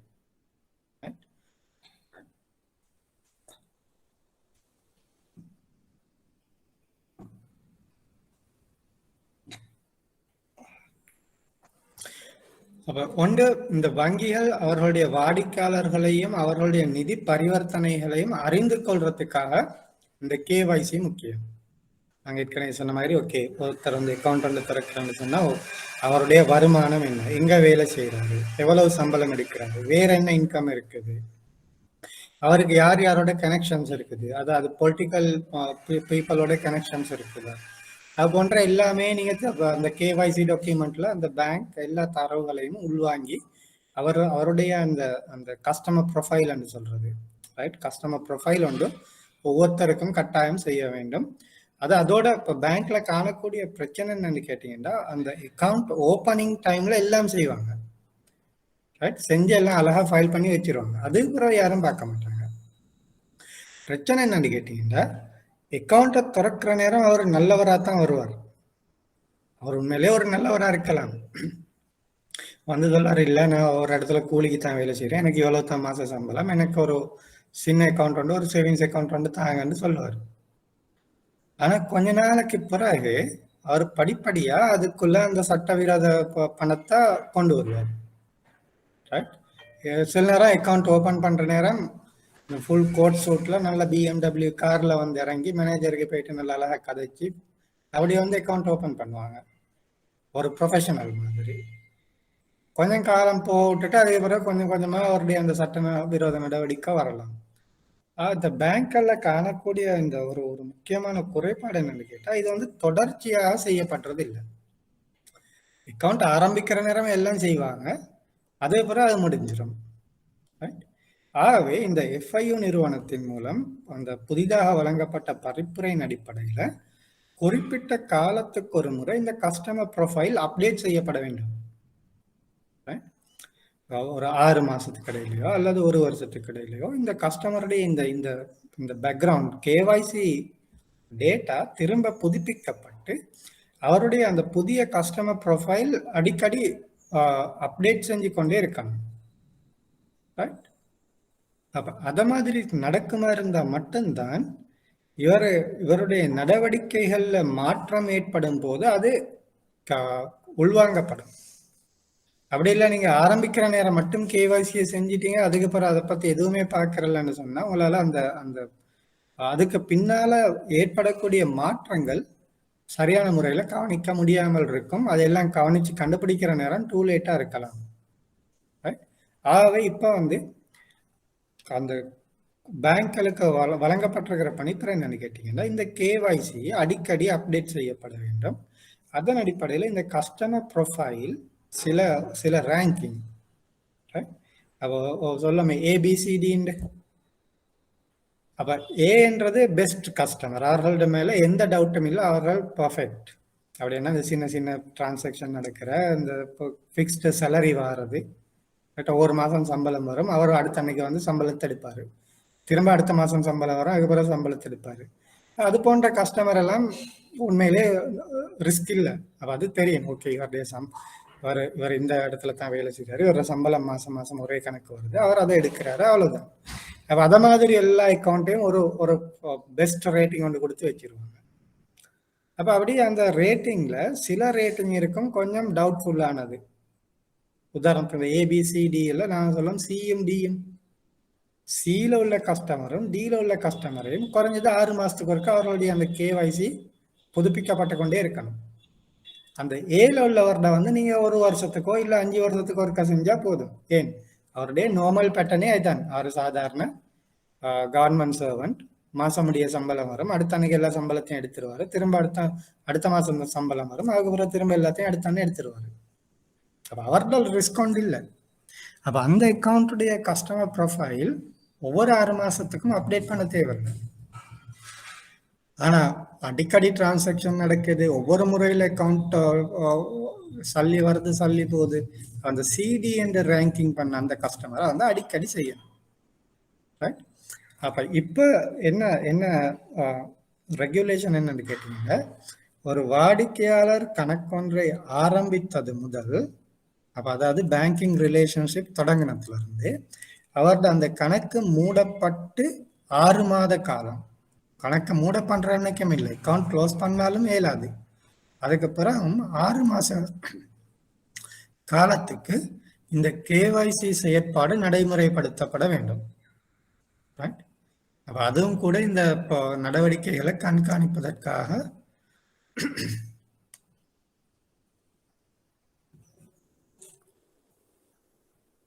மேற்கொள்ளப்பட்டிருக்கிற பணிப்புரைகள். அப்ப இதெல்லாம் ஏன் செய்யறான்னு கேட்டா, நான் ஏற்கனவே சொன்ன மாதிரி இந்த வங்கி முறைமை இது போன்ற இந்த பண மோசடி சட்டவிரோத நடவடிக்கைகளுக்கு இந்த வங்கி முறைமை பயன்படுத்துவதை கட்டுப்படுத்துறது தான். எங்களால சட்டவிரோத நடவடிக்கையை கட்டுப்படுத்த முடியாது, ஆனா வங்கிகள் அந்த சட்டவிரோத நடவடிக்கைக்கு பயன்படுத்தப்படுவதை கட்டுப்படுத்துறதுக்காகத்தான் இந்த கேவைசியோ அல்லது ஏஎம்எல் சிஎஃப்டியோ எல்லாமே கஸ்டமர் டியூ டிலிஜென்ஸ். ரைட்? இது எல்லாமே ஏன் அந்த பணிப்புரைகள் வழங்கப்பட்டு மேற்பார்வை செய்யப்படுகின்றதுன்னு கேட்டீங்கன்னா, வங்கிகள் இந்த சட்டவிரோத நடவடிக்கைக்கு அந்த சட்டவிரோத நபர்களால பயன்படுத்தப்படுவதை குறைத்துக் கொள்றது. ரைட்? ஆனாலும் கூட நடவடிக்கை நடக்கவும் செய்யும். அதை வந்து எலிமினேட் பண்ண, அதாவது அந்த முற்றாக தவிர்க்க முடியாது, எலிமினேட் செய்யல, ஆனா மினிமைஸ் பண்ண இயலும், குறைத்துக் கொள்ளலாம், முற்றாக தவிர்க்க முடியாது. அடுத்தது வாடிக்கையாளர் மீதான உரிய அக்கறை. இதுவும் கூட அந்த இது கஸ்டமர் டியூ டிலிஜென்ஸ் என்பது கேவைசி என்றது ஒரு சின்ன வட்டம் கேட்டீங்கன்னா, ஒரு சின்ன ஒரு வட்டம் உண்ட, டியூ டிலிஜென்ஸ் என்பது ஒரு பெரிய ஒரு வட்டம். கேவைசியினுடைய அந்த பரந்தளவிலான கண்காணிப்பு அதான் டியூ டிலிஜென்ஸ் என்று சொல்றது. அப்ப இது ஒரு கணக்கை திறக்கும் நேரத்துல வருங்கால வாடிக்கையாளர் பற்றிய தகவல்களை கண்டறியக்கூடிய ஒரு செயல்முறை. ரைட்?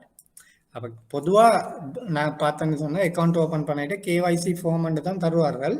ஆனா அது வந்து உண்மையிலே கேவைசி என்ற அந்த சிறிய சுற்றுவட்டத்தை விட டியூ டிலிஜென்ஸ் என்பது ஒரு பெரிய ஒரு சுற்றுவட்டம். அப்ப டியூ டிலிஜென்ஸ்ல இன்ஃபர்மேஷன் எடுக்கிற நேரம் பரந்தளவு தகவல்கள் எடுப்பார்கள். ரைட்? அப்ப நீங்க ஒரு கேவைசி ஃபார்ம் பார்த்தீங்கன்னா கிட்டத்தட்ட 4-5 பேஜ் இருக்கும். அப்ப அது லேசுக்கு சில பேங்க்ல நான் கண்டிருக்கிறேன் கேவைசி ஸ்ட்ரோக் சிடிடின்னு போட்டிருப்பாங்க. அப்ப கேவைசி சிடிடி ஃபார்ம் சில பேங்க் கேவைசி ஃபார்ம் போட்டிருக்கோம். ஆனா அதுல எடுக்கக்கூடிய தகவல்களை பார்த்தீங்கன்னு சொன்னா அது வந்து அந்த டியூ டிலிஜென்ஸுக்கு தேவையான ஒரு பரந்தளவு தகவல்கள் கோரப்பட்டிருக்கும். அப்ப இதைத்தான் நான் ஏற்கனவே சொன்ன மாதிரி இப்ப இந்த கேவைசி டியூ டிலிஜென்ஸ் சரியாக ஆரம்பத்திலே கணக்கை திறக்கிற நேரமே உங்களுக்கு தெரியும்டா இவர் இந்த மினிஸ்டர்ட பினாமியா இருக்கிறார் என்று உங்களுக்கு என்ன அந்த சட்டவிரோத நடவடிக்கைகளை தவிர்த்து அந்த ஆரம்பத்திலே கட்டுப்படுத்திடலாம். இப்ப நீங்க அந்த கேள்வி கேட்ட மாதிரி லேயரிங்ல முதலாவது அக்கௌண்ட்ல வைக்கிற நேரமே கண்டுபிடிச்சிட்டீங்கன்னா ஓகே இவருடைய அக்கௌண்ட்டுக்கு இவ்வளவு சல்லி வர இயலாது, இவருக்கு இவ்வளவு பெரிய இன்கம் சோர்ஸ் ஒன்று இல்லை, ரைட்? இது எங்கால வந்துச்சுன்னு அங்கனக்கே நீங்க கண்டுபிடிச்சிட்டீங்கன்னு சொன்னா அடுத்தது ஒன்று நடக்காது. அப்ப இந்த கேவைசி சிடிடி ஆரம்பத்திலே சரியான முறையில மேற்கொள்ளப்படும் என்று சொன்னா ஆரம்பத்திலே இந்த பண மோசடி மற்ற சட்டவிரோத நடவடிக்கைகள் தொடர்பான அந்த கொடுக்கல் வாங்கல்களை ஆரம்பத்திலே தடுத்துடலாம். ஆனா பிராக்டிக்கலி அது வந்து சரியான கஷ்டம். அதனாலதான் அது அந்த லேயரை கடந்து அடுத்த லேயருக்கு போயிட்டு அப்படியே போகுது. பிராக்டிக்கலி கஷ்டமான ஒரு விடயம், படிக்கிறதுக்கு லேசா இருக்கும். ரைட்? அப்ப சிடிடி செய்யறதுக்கான ஒரு நோக்கம் ஆரம்பத்திலே இந்த சட்டவிரோத கொடுக்கல் வாங்கல்களை தடுக்கிறது. இதுல வந்து வாடிக்கையாளரின் அடையாளத்தை சரிபார்ப்பதோடு தான் இது ஆரம்பிக்கப்படுகின்றது. இப்போ முதலாவது எங்களுக்கு தெரியும் அக்கௌண்ட் ஓபன் பண்றேன்னா நான் கேட்கக்கூடிய முதலாவது டாக்குமெண்ட் என்னது? Identity card. அவருடைய அடையாளத்தை உறுதிப்படுத்துறது அதுதான் ஆரம்பம். ரைட்? கேவைசி சிடிடி என்ற ஆரம்பம் அவருடைய ஐடென்டி கார்டுல இருந்து ஆரம்பிக்கப்படுகின்றது. அடுத்தது அசாதாரண அல்லது சந்தேகத்துக்கிடமான நிதி நடவடிக்கைகளை கண்டறிந்து புகார் அளித்தல். அவன் நான் ஏற்கனவே சொன்னேன், அந்த சஸ்பிஷியஸ் டிரான்சாக்ஷன் இருக்கோம்னு சொன்னா பேங்க்ல ஒரு ஆஃபீஸர், அதுக்காண்டு வேற யூனிட்ஸ் இருக்குது, கம்ப்ளைன்ஸ் யூனிட்ஸ். அப்போ அந்த கம்ப்ளைன்ஸ் யூனிட்ல ஒவ்வொரு நாளும் அவங்க செக் பண்ணுவாங்க, ஓகே இன்னைக்கு ஏற்பட்டிருக்கிற இந்த டிரான்சாக்ஷன்ல எது சந்தேகத்துக்கிடமான டிரான்சாக்ஷன். இப்போ இதுல இன்னொரு விடயம் என்னன்னு கேட்டீங்கன்னா அது நான் சொன்னேன், ஒரு 1 மில்லியன் ரூபாவுக்கு மேலதிகமான நடவடிக்கைகள் ஆட்டோமேட்டிக்கா அந்த ரிப்போர்ட்டிங் ஒன்று ஜெனரேட் ஆகும். ஆனா கூட சில சட்டவிரோத நடவடிக்கைகள் சின்ன சின்ன அமௌண்ட்ல நடக்கும். உதாரணத்துக்கு சொல்லலாம் பிரமிட் ஸ்கீம். பிரமிட் ஸ்கீம் வந்து இலங்கையில சட்டவிரோதம், சில நாடுகள்ல அனுமதி வழங்கப்பட்டிருக்கு. இலங்கையை பொறுத்தவரையில அது சட்டவிரோத நடவடிக்கை. அதே மாதிரி இந்த பேபால் போன்ற சில அந்த கொடுக்கல் வாங்கல் சாதனம் மூலம் கொடுப்பனம் செய்யறது இலங்கையில தடை செய்யப்பட்டிருக்கு. சில நாடுகள்ல அது அதிகாரம் வழங்கப்பட்டிருக்கு. பிட்காயின் இலங்கையில தடை செய்யப்பட்டிருக்குது, ஏனைய நாடுகள்ல அது தடை இல்லை. இலங்கையில தடையும் இல்லை, அதிகாரமும் இல்லை. ஏனைய நாடுகள், சில நாடுகள் தடை செஞ்சிருக்கு, சில நாடுகள் அதிகாரம் வழங்கியிருக்கு. அதே மாதிரி ஆன்லைன் ஸ்டாக் ட்ரேடிங், அதற்கு இலங்கையில் எந்த ரெகுலேஷனும் இல்லை, ஆனால் சில நாடுகள் அதிகாரம் வழங்கியிருக்கு, சில நாடுகள் தடை செஞ்சிருக்கு. அப்ப இது போன்ற இந்த நடவடிக்கைகள் பொதுவாக ஒரு டிரான்சாக்ஷன் 1 மில்லியனுக்கு செய்ய மாட்டாங்க. ஒரு 50,000, 1 லட்சம் அப்படி சின்ன சின்ன அமௌண்ட். அப்ப இந்த டிரான்சாக்ஷன் அந்த கோ பேங்கிங் சிஸ்டத்தால எடுக்கப்படக்கூடிய அந்த தகவல்ல வராது. ஏன்? 1 மில்லியனை விட குறைவா இருக்குது. அப்ப இதையும் கூட இந்த பேங்க், அந்த வங்கி அல்லது அந்த வங்கியில காணக்கூடிய அந்த கம்ப்ளைன்ஸ் யூனிட் செக் பண்ண வேண்டும். இப்போ இலங்கைக்கு நான் ஒரு கிளாசிக் எக்ஸாம்பிள் ஒன்று சொல்லலாம், பிரமிட் ஸ்கீம். ஏனென்றால் அது இலங்கையில தடை செய்யப்பட்டிருக்கு, ஆனா இலங்கையில அது நடந்து கொண்டும் இருக்குது பிரமிட் ஸ்கீம். அடுத்ததெல்லாம் விட்டுருவோம். ஏன்? பிட்காயின், ஆன்லைன் ட்ரேடிங், அதற்கெல்லாம் இலங்கையில ரெகுலேஷன் இல்லை. அப்போ அது செஞ்சாலும் கூட அது யாரும் பிளாண்டு சட்டத்தால நிரூபிக்க முடியாது, ரெகுலேஷன் இல்லாதால. அப்போ அதில் விட்டுருவோம். சட்டம் இருக்கிறது பிரமிட் ஸ்கீம். இது பிரமிட் ஸ்கீம் தடை செய்யப்பட்டு அதுக்கு ஒரு சட்டவாக்கம் இருக்குது. ஆனா இலங்கையில பிரமிட் ஸ்கீம் வந்து நடந்து கொண்டுதான் இருக்கு. அப்ப அதுல அந்த டிபாசிட் வந்து கிட்டத்தட்ட ஒரு 50,000, 1 லட்சம் அதுக்குள்ளதான் காணப்படும். அப்ப இந்த மாதிரியான அக்கௌண்ட்டை எப்படி கண்டுபிடிக்கிறது? அதை எப்படி சந்தேகத்துக்கிடமான அக்கௌண்ட் கண்டுபிடிச்சு அதை அந்த குறிப்பிட்ட நிறுவனத்துக்கு அது தொடர்பான அறிக்கை ஒன்று கொடுக்கணும், ஒரு புகார் ஒன்று கொடுக்கணும். ரைட்? அப்ப அதை கண்டுபிடிக்கிறது லேசான வழிதான். ஒரு அக்கௌண்ட்டுக்கு ஒரு குறிப்பிட்ட தொகை தொடர்ந்து அதே அமௌண்ட்ல டிபாசிட் ஆகிக்கொண்டே இருக்கோம்னு சொன்னா அது டவுட்ஃபுல். சொல்லும் பிரமிட், அந்த பிரமிட்ல ஜாயிண்ட் ஆகிறதுக்கு ஒருத்தர் வந்து 50,000 ரூபாய் கட்டி ஜாயிண்ட் ஆகணும், திரும்ப அவர் இன்னும் ஆக்களை கொண்டு வரணும். ரைட், அதான் பிரமிட். இந்த தெரியும், ஒருத்தர் 2 பேர் 2 8 8 16 அப்படி அது கூடிக்கொண்டே போகும். அப்ப எல்லாரும் அந்த ஒரே அமௌண்ட்டை தான் கட்டுவாங்க. 50,000 50,000 ரூபாவை தான் எல்லாம் கட்டுவாங்க, கூட யாரும் கட்ட போறதில்ல. அப்ப அப்படியான ஒரு சின்ன அமௌண்ட்டா இருக்கலாம், ஆனா அது வந்து டவுட்ஃபுல். அப்ப பேங்க் அதையும் கண்காணிக்க வேண்டும். அப்ப எஃப்ஐயூ வந்து அதை பார்க்க மாட்டாங்க. எஃப்ஐயூ நான் ஏற்கனவே சொன்ன மாதிரி 1 லட்சத்துக்கு கூட வாரத்துல எது சஸ்பிஷஸ்ன்னு தான் பார்ப்பாங்க. அவனோட நோக்கம் வந்து பெரிய மீனை பிடிக்கிறேன், சின்ன மீனை அவங்க பார்க்க மாட்டாங்க. அப்ப அந்த சின்ன மீனை பிடிக்கிற வேலை வந்து பேங்கோட தொடரப்பட்டது. இப்போ பேங்க்ல பெரிய அமௌண்ட் மட்டும் இல்லை, இந்த சின்ன அமௌண்ட்லையும் கூட சந்தேகத்துக்கிடமான நடவடிக்கை நடக்குதான்றதை கண்காணிக்கணும்.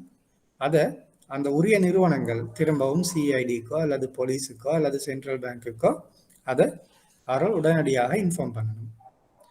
அப்படி அவர்கள் தவறிட்டான்னு சொன்னா அந்த வங்கிக்கும் அது அது ஒரு குற்றமா போயிட்டுரும். இலங்கையில ஒரு பிரமிட் ஸ்கீம் செய்ய ஒரு கம்பெனி, பிரமிட் ஸ்கீம் செஞ்ச ஒரு கம்பெனி அந்த குறிப்பிட்ட ஒரு பேங்க்ல அவங்களோட அக்கௌண்ட் வச்சு அதுக்கு அந்த குறிப்பிட்ட அமௌண்ட் வந்து கொண்டே இருந்துச்சு.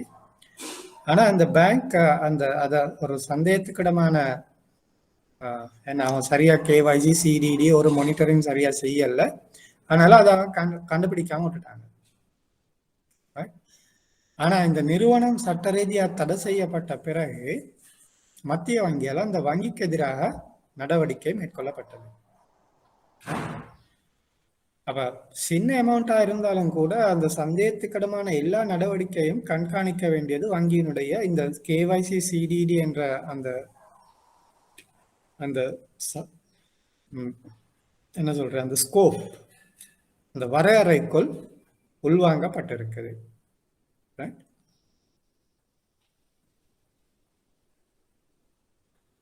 இந்த கேவைசி சிடிடி சரியான முறையில் நடக்கும்னு கேட்டீங்கன்னா, சட்டவிரோத நோக்கங்களுக்காக வங்கி பயன்படுத்தப்படுதல் அல்லது பயன்படுத்த முயற்சிக்குதல், இது ரெண்டையுமே தவிர்த்து கொள்ள முடியும். பயன்படுத்தப்படுவதையும் தவிர்த்து கொள்ளலாம், பயன்படுத்த முயற்சித்தாலும் அதையும் கட்டுப்படுத்திக் கொள்ளலாம்.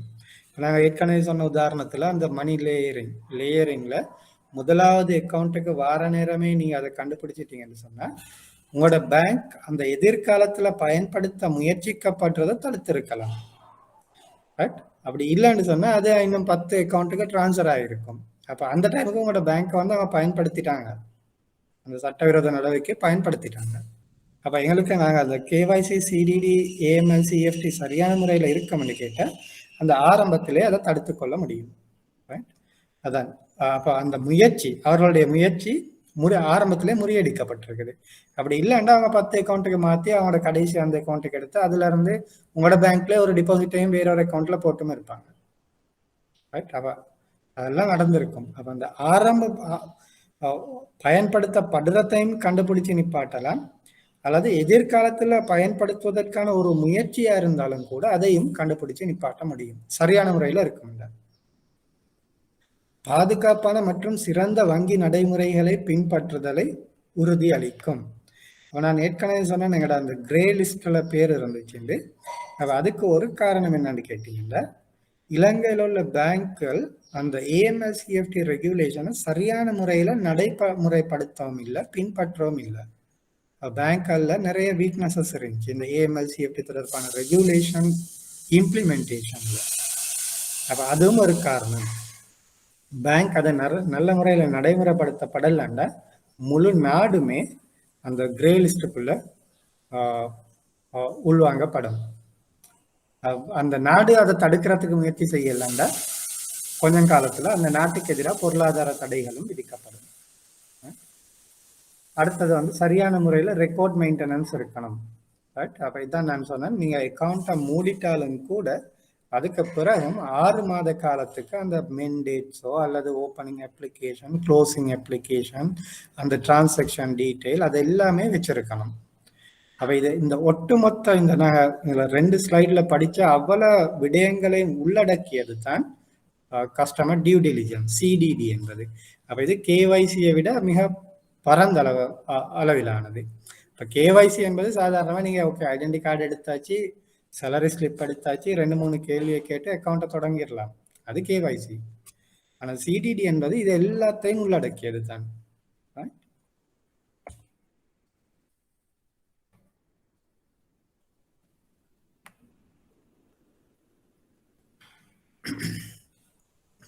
ஓகே, நான் உங்களுக்கு ஏற்கனவே ஒரு உதாரணம் ஒன்று கொடுத்தேன். ஒரு வங்கி என்ன செய்யும்னு கேட்டிங்கன்னா, அந்த customer risk profile, right, customer risk profile ஒன்று செஞ்சு அந்த வாடிக்கையாளரை ஏபிசிடின்னு ரேங்க் பண்ணுவாங்கண்டு, ரைட். அப்போ அது நான் உங்களுக்கு உதாரணத்துக்கு சொன்னது. இப்போ நாங்கள் அதைத்தான் படிக்க போகிறோம். அந்த கஸ்டமருடைய ரேங்கிங் எப்படி நடக்கும் நாங்கள் சொன்னது உங்களுக்கு உதாரணம் விளங்கிக் கொள்றதுக்கு. அப்போ இந்த சிடிடி, இந்த கேஒய்சி சிடிடி எல்லாம் செஞ்சதுக்கு பிறகு கஸ்டமர் ப்ரொஃபைல் ஒன்று அவர்கள் உருவாக்க வேண்டும்.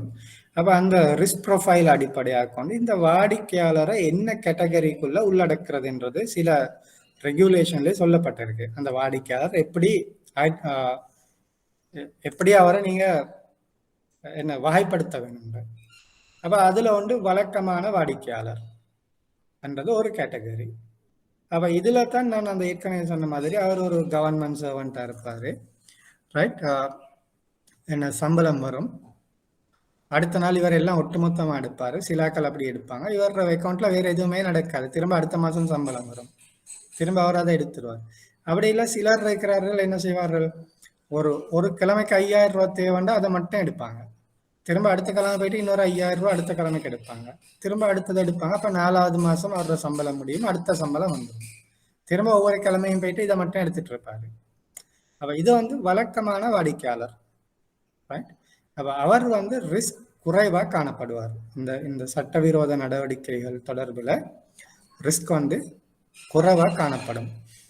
அவர் அடிக்கடி பேங்க்குக்கு வருவாரு, இவர் என்ன செய்யறாரு, ஏன் இப்படி இந்த மாதிரி தான் சல்லி எடுப்பாரு, அப்படி இல்லை ஒரேடியா வர்ற சல்லி எல்லாம் எடுத்துருவாரு, அதுக்கப்புறம் அந்த அக்கௌண்ட்ல வேற எந்த டிரான்சாக்ஷனும் இருக்காது. அப்ப இது வந்து வளமையான வாடிக்கையாளர். அடுத்த 2வது கேட்டகரி அவ்வப்போதான வாடிக்கையாளர். இப்போ நீங்க பேங்க்ல போயிட்டு பாத்தீங்கன்னா இதே பேர் வச்சிருக்க மாட்டாங்க, சரியா. அப்போ பேங்க் அவங்களுக்கு என்னென்ன பேர் லேஸா இருக்கோ அதை வச்சிருப்பாங்க. சில பேங்க் வந்து ஏபிசிடின்னு வச்சிருப்பாங்க, சில பேங்க் 1 2 3 4 5 வச்சிருப்பாங்க, அது ஓகே. ஆனா அதுக்குள்ள என்னென்ன வகையான வாடிக்கையாளர் உள்ளடக்கப்படுவார்கள்ன்றது தான் இது, ரைட். நீங்க நாளை போயிட்டு பேங்க்ல பார்க்க வேணா, உங்களோட பேங்க்ல இப்படி 5 கேட்டகரி 5 கேட்டகரி இருக்காங்க, 5 கேட்டகரி இருக்கும். ஆனா இதே பேர்ல இருக்காது, வேற பேர்கள்ல. அப்ப ஒவ்வொரு பேங்க் அவங்களுக்கு எந்தெந்த பேர் விருப்பமா இருக்கோ அந்த மாதிரி வச்சிருப்பாங்க, அதில் பிழை இல்லை. ஆனா இத மாதிரி கேட்டகரைசேஷன் கட்டாயம் செஞ்சிருக்கணும், அதான் முக்கியம், ரைட். அடுத்தது அவ்வப்போதான வாடிக்கையாளர். இவர் என்ன செய்வாரு, திடீர்னு வருவாரு, அதுக்கப்புறம் 6 மாசத்துக்கு ஆளே காணும், அவரும் திடீர்னு வருவார், ஒரு கணக்கை டிபாசிட் செய்வார், இல்லை எடுப்பாரு, திரும்ப கொஞ்சம் காலத்துக்கு வர மாட்டார். இப்போ இவர் வந்து சொன்ன அந்த வாடிக்கையாளரை விட கொஞ்சம் ரிஸ்கானவர். இவர் ஏன் திடீர்னு வராரு, அதுக்கு பிறகு ஏன் காணாம போறாரு, இடையில என்ன செய்யறாரு, இடையில ஏன் இவர் அக்கௌண்ட்டுக்கு சல்லி வருது இல்லை, திடீர்னு ஏன் சல்லி வருது, இவர் திடீர்னு ஏன் வந்து எடுக்கிறாரு, அவர் வந்து கொஞ்சம் ரிஸ்க் கூட. 3வது கேட்டகரி ஒரு முறை வாடிக்கையாளர். அவர் அக்கௌண்ட்டை திறக்க மட்டும்தான் பேங்க்குக்கு வருவார், அதே போல பேங்க்குக்கு வரவே மாட்டாரு. ஆனா அக்கௌண்ட் டிரான்சாக்சன் நடந்து கொண்டே இருக்கும். அவர் வந்து அந்த ஏற்கனவே சொன்ன 2 பேர்த்தையும் விட ரிஸ்க் கூட்னத்தர், ரைட். இவர் தான் நான் உங்களுக்கு ஆரம்பத்தில் ஒரு உதாரணம் சொன்னேன். அக்கௌண்ட்டை திறக்கிற நேரம் நல்லா ஃபுல் கோட் சூட் டையெல்லாம் அடிச்சு வருவார், பெஞ்ச் காரில் வந்து இறங்குவார், நல்லா கழிச்சு அக்கௌண்ட்டை திறப்பார். அதே போல ஆள் அந்த பக்கத்துக்கே வராது. கொஞ்சம் காலத்தில் கொஞ்சம் கொஞ்சமாக இவருடைய அந்த சட்டவிரோத நடவடிக்கைக்கு அந்த அக்கௌண்ட்டை பயன்படுத்துவார், ரைட்.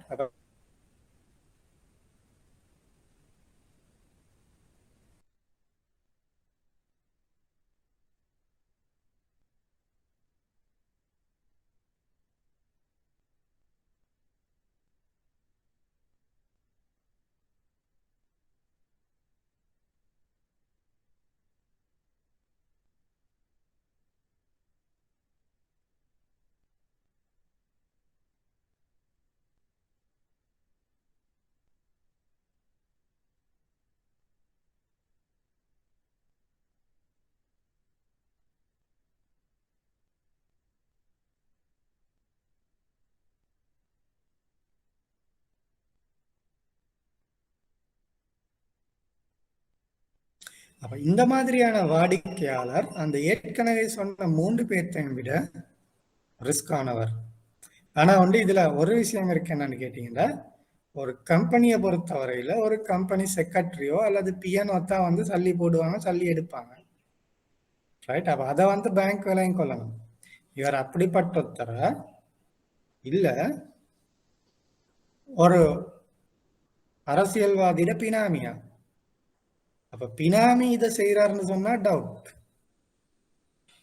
அப்படி இல்லை, ஒரு கம்பெனியோட பிஎன் அல்லது கம்பெனியோட செக்ரட்டரி வந்து எடுக்கிறாண்டா அது அவரை டவுட் பண்ணல. ஏன்டா கம்பெனிக்கு வந்து சல்லி எடுக்கல, டிபாசிட் செய்யல, போர்ட் ஆஃப் டைரக்டர்ஸ் வரமாட்டாங்க, ரைட்? சிஇஓ வரமாட்டாரு, அப்ப செக்ரட்டரி தான் வரணும், ரைட்?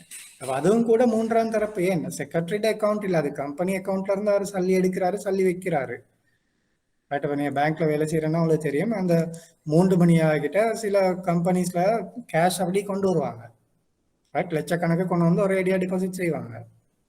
பேங்கை 3 நேரம் அவங்க தான் வந்து கியூல நிற்பாங்க, பெரிய பல்க் டிபாசிட்ஸ், ரைட்? அப்ப அதை டவுட் பண்ண இயலாது. ஆனா அந்த அடுத்த மாதிரியான மூன்றாம் தரப்பு வாடிக்கையாளர்னா அவர்கள் வந்து ஏற்கனவே சொன்ன 3 பேர்த்தையும் விட அதிகமான ரிஸ்க் கூடினவர். அப்ப அவரை இன்னும் கொஞ்சம் உன்னிப்பா கவனிக்கணும்.